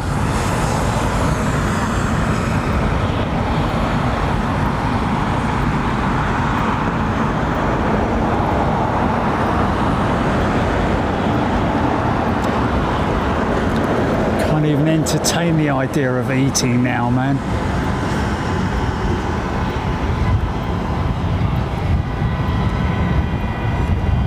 blimey, this is going to be fun. Oh, is that a little bit of a funky shot with that long range?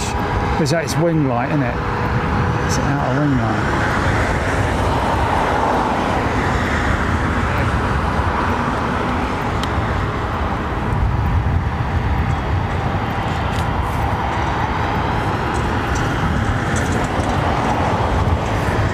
Do, do, do, do, do, do.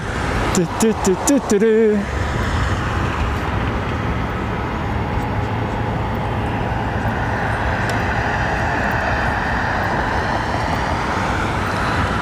Come on. Let's get a bleeding move on, shall we? Oh, stand by. I can see a bleeding thing with these glasses on. Do, do, do, do.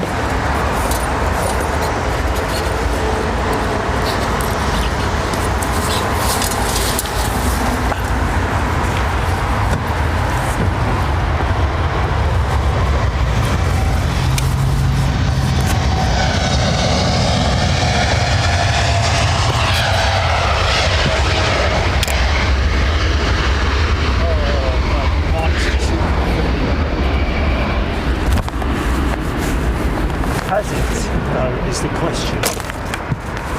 Has it? Hello there. Oh. She was a headed girl. Oh no. Has that fallen down?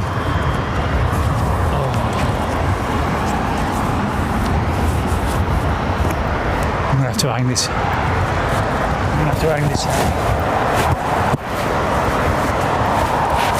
What a time for the bloody mic to fail on me.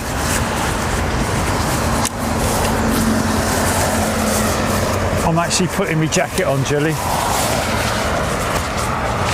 Yeah, just me windbreaker.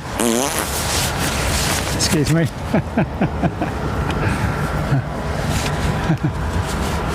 Breaker of winds. Right, now I can see. There we go. Sorry about that, folks. Here she comes.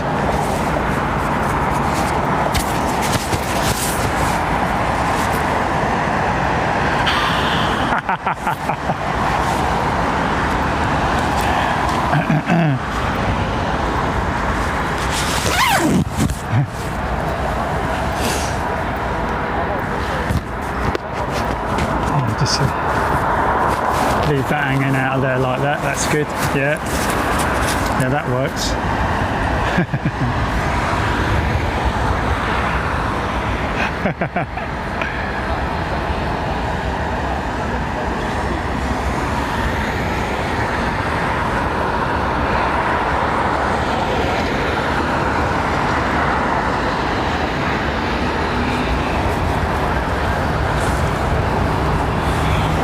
Got a bit of frost on there then.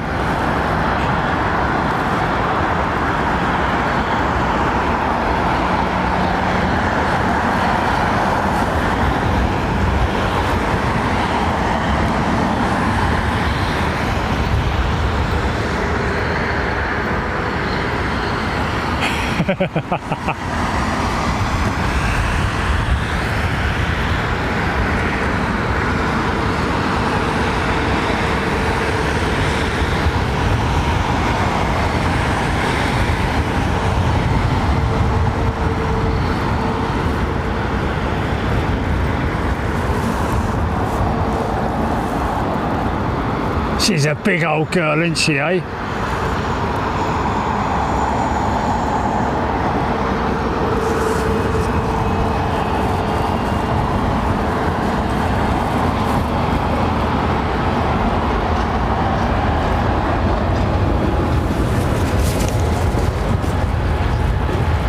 What's that?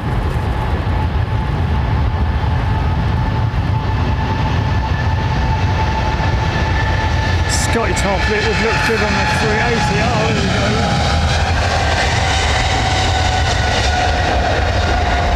Star Alliance tie triple, man, nice.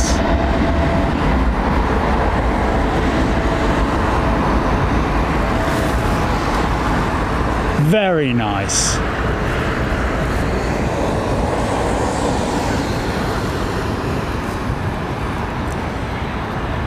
Yeah, he's saying the Skyward livery would look good on the 350. Yes, I agree.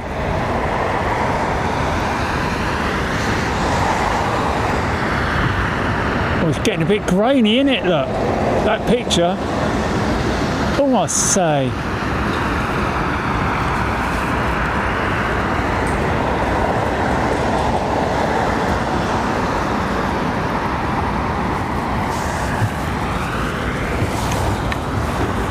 Splendid.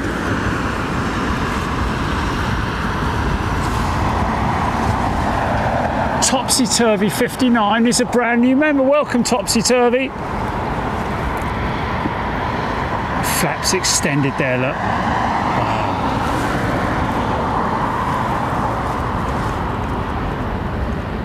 Doesn't have brakes on that back set of wheels, that's why they're all nice and white.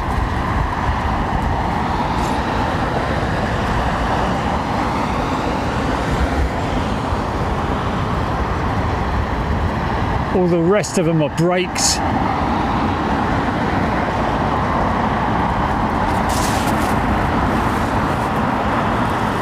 See, look at that exhaust, man, on the 380. There's no messing with that, man. Oh, hold up.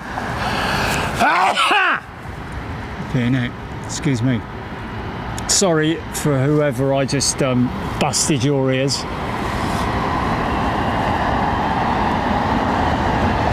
There might be another one brewing, hold on.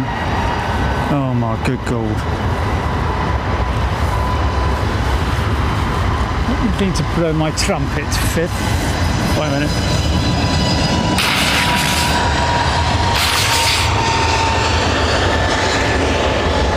Yeah, a bit of a feeble blow that, mate.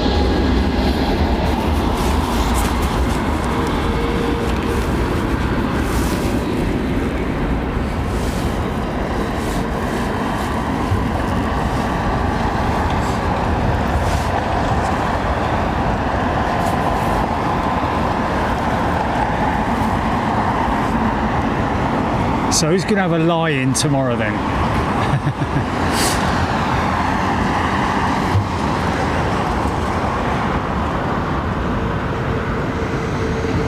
Thanks, folks. Yeah, look at that heat coming out. Being pumped out of that engine, man. Emanating, is it? Is that the word? Emanating?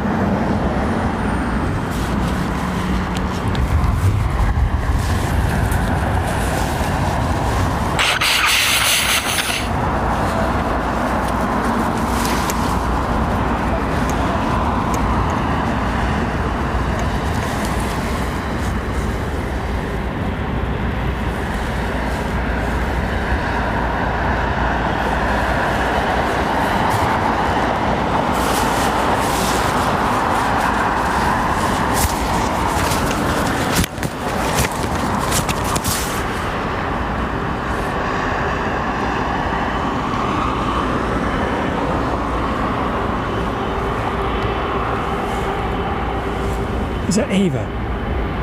It is Eva, look. Oh, yeah.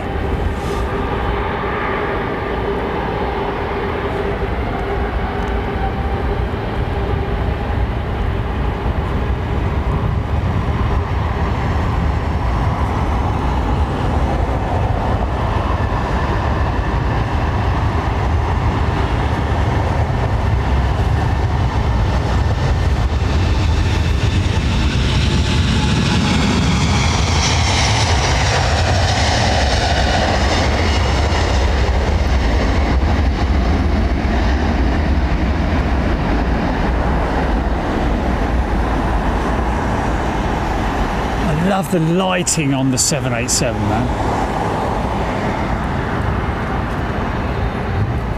I remember when the 787 was first introduced. I found that the strobe lighting system on it is really sort of like very efficient, isn't it? Like these are flashes, aren't they? This beacons on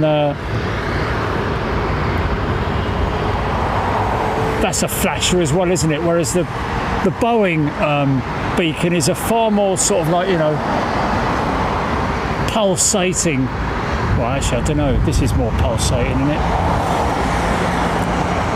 So big, he's got to have 2 bleeding beacons on his roof. Look. Engine illuminators are fully active. Look, see those 2 lights there, lighting up the engines. Nice set of illuminators, mate. Here we go.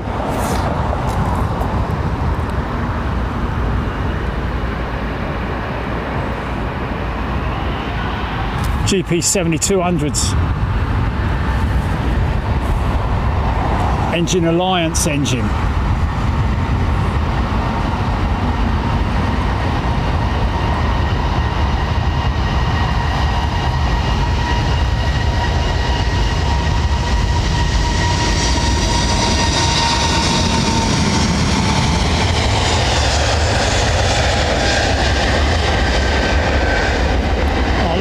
Great, that did, man. That's a possible thumbnail there, GP. Not a bleeding Christmas tree.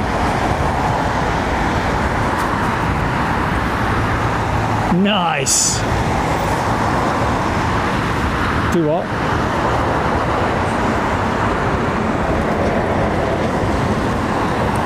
It's just when it was right opposite me here with all the lights, it just looked spectacular with all the lighting. Tail illuminators on the horizontal stabilizers there, you see.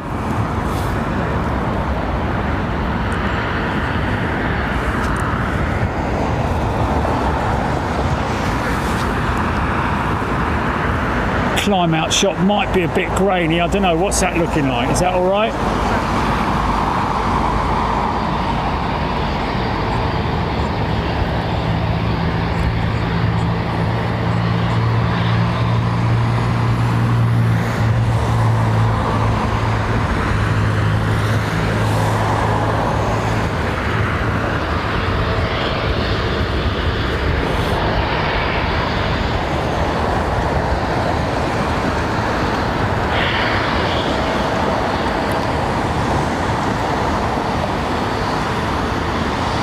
Stand by for titles, GP.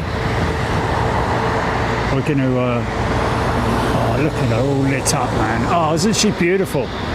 Yeah, camera's struggling a bit though, I think. Is it or not? I don't know. I can't really see with these.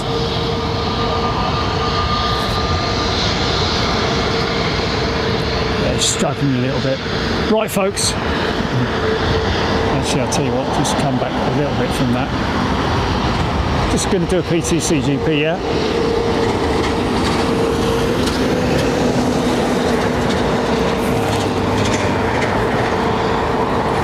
Beautiful, man.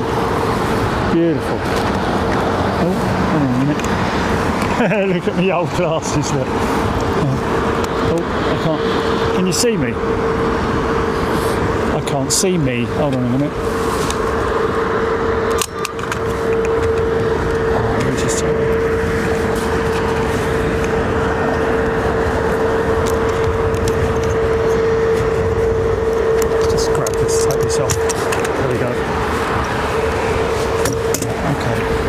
Put me proper glasses on. Yeah.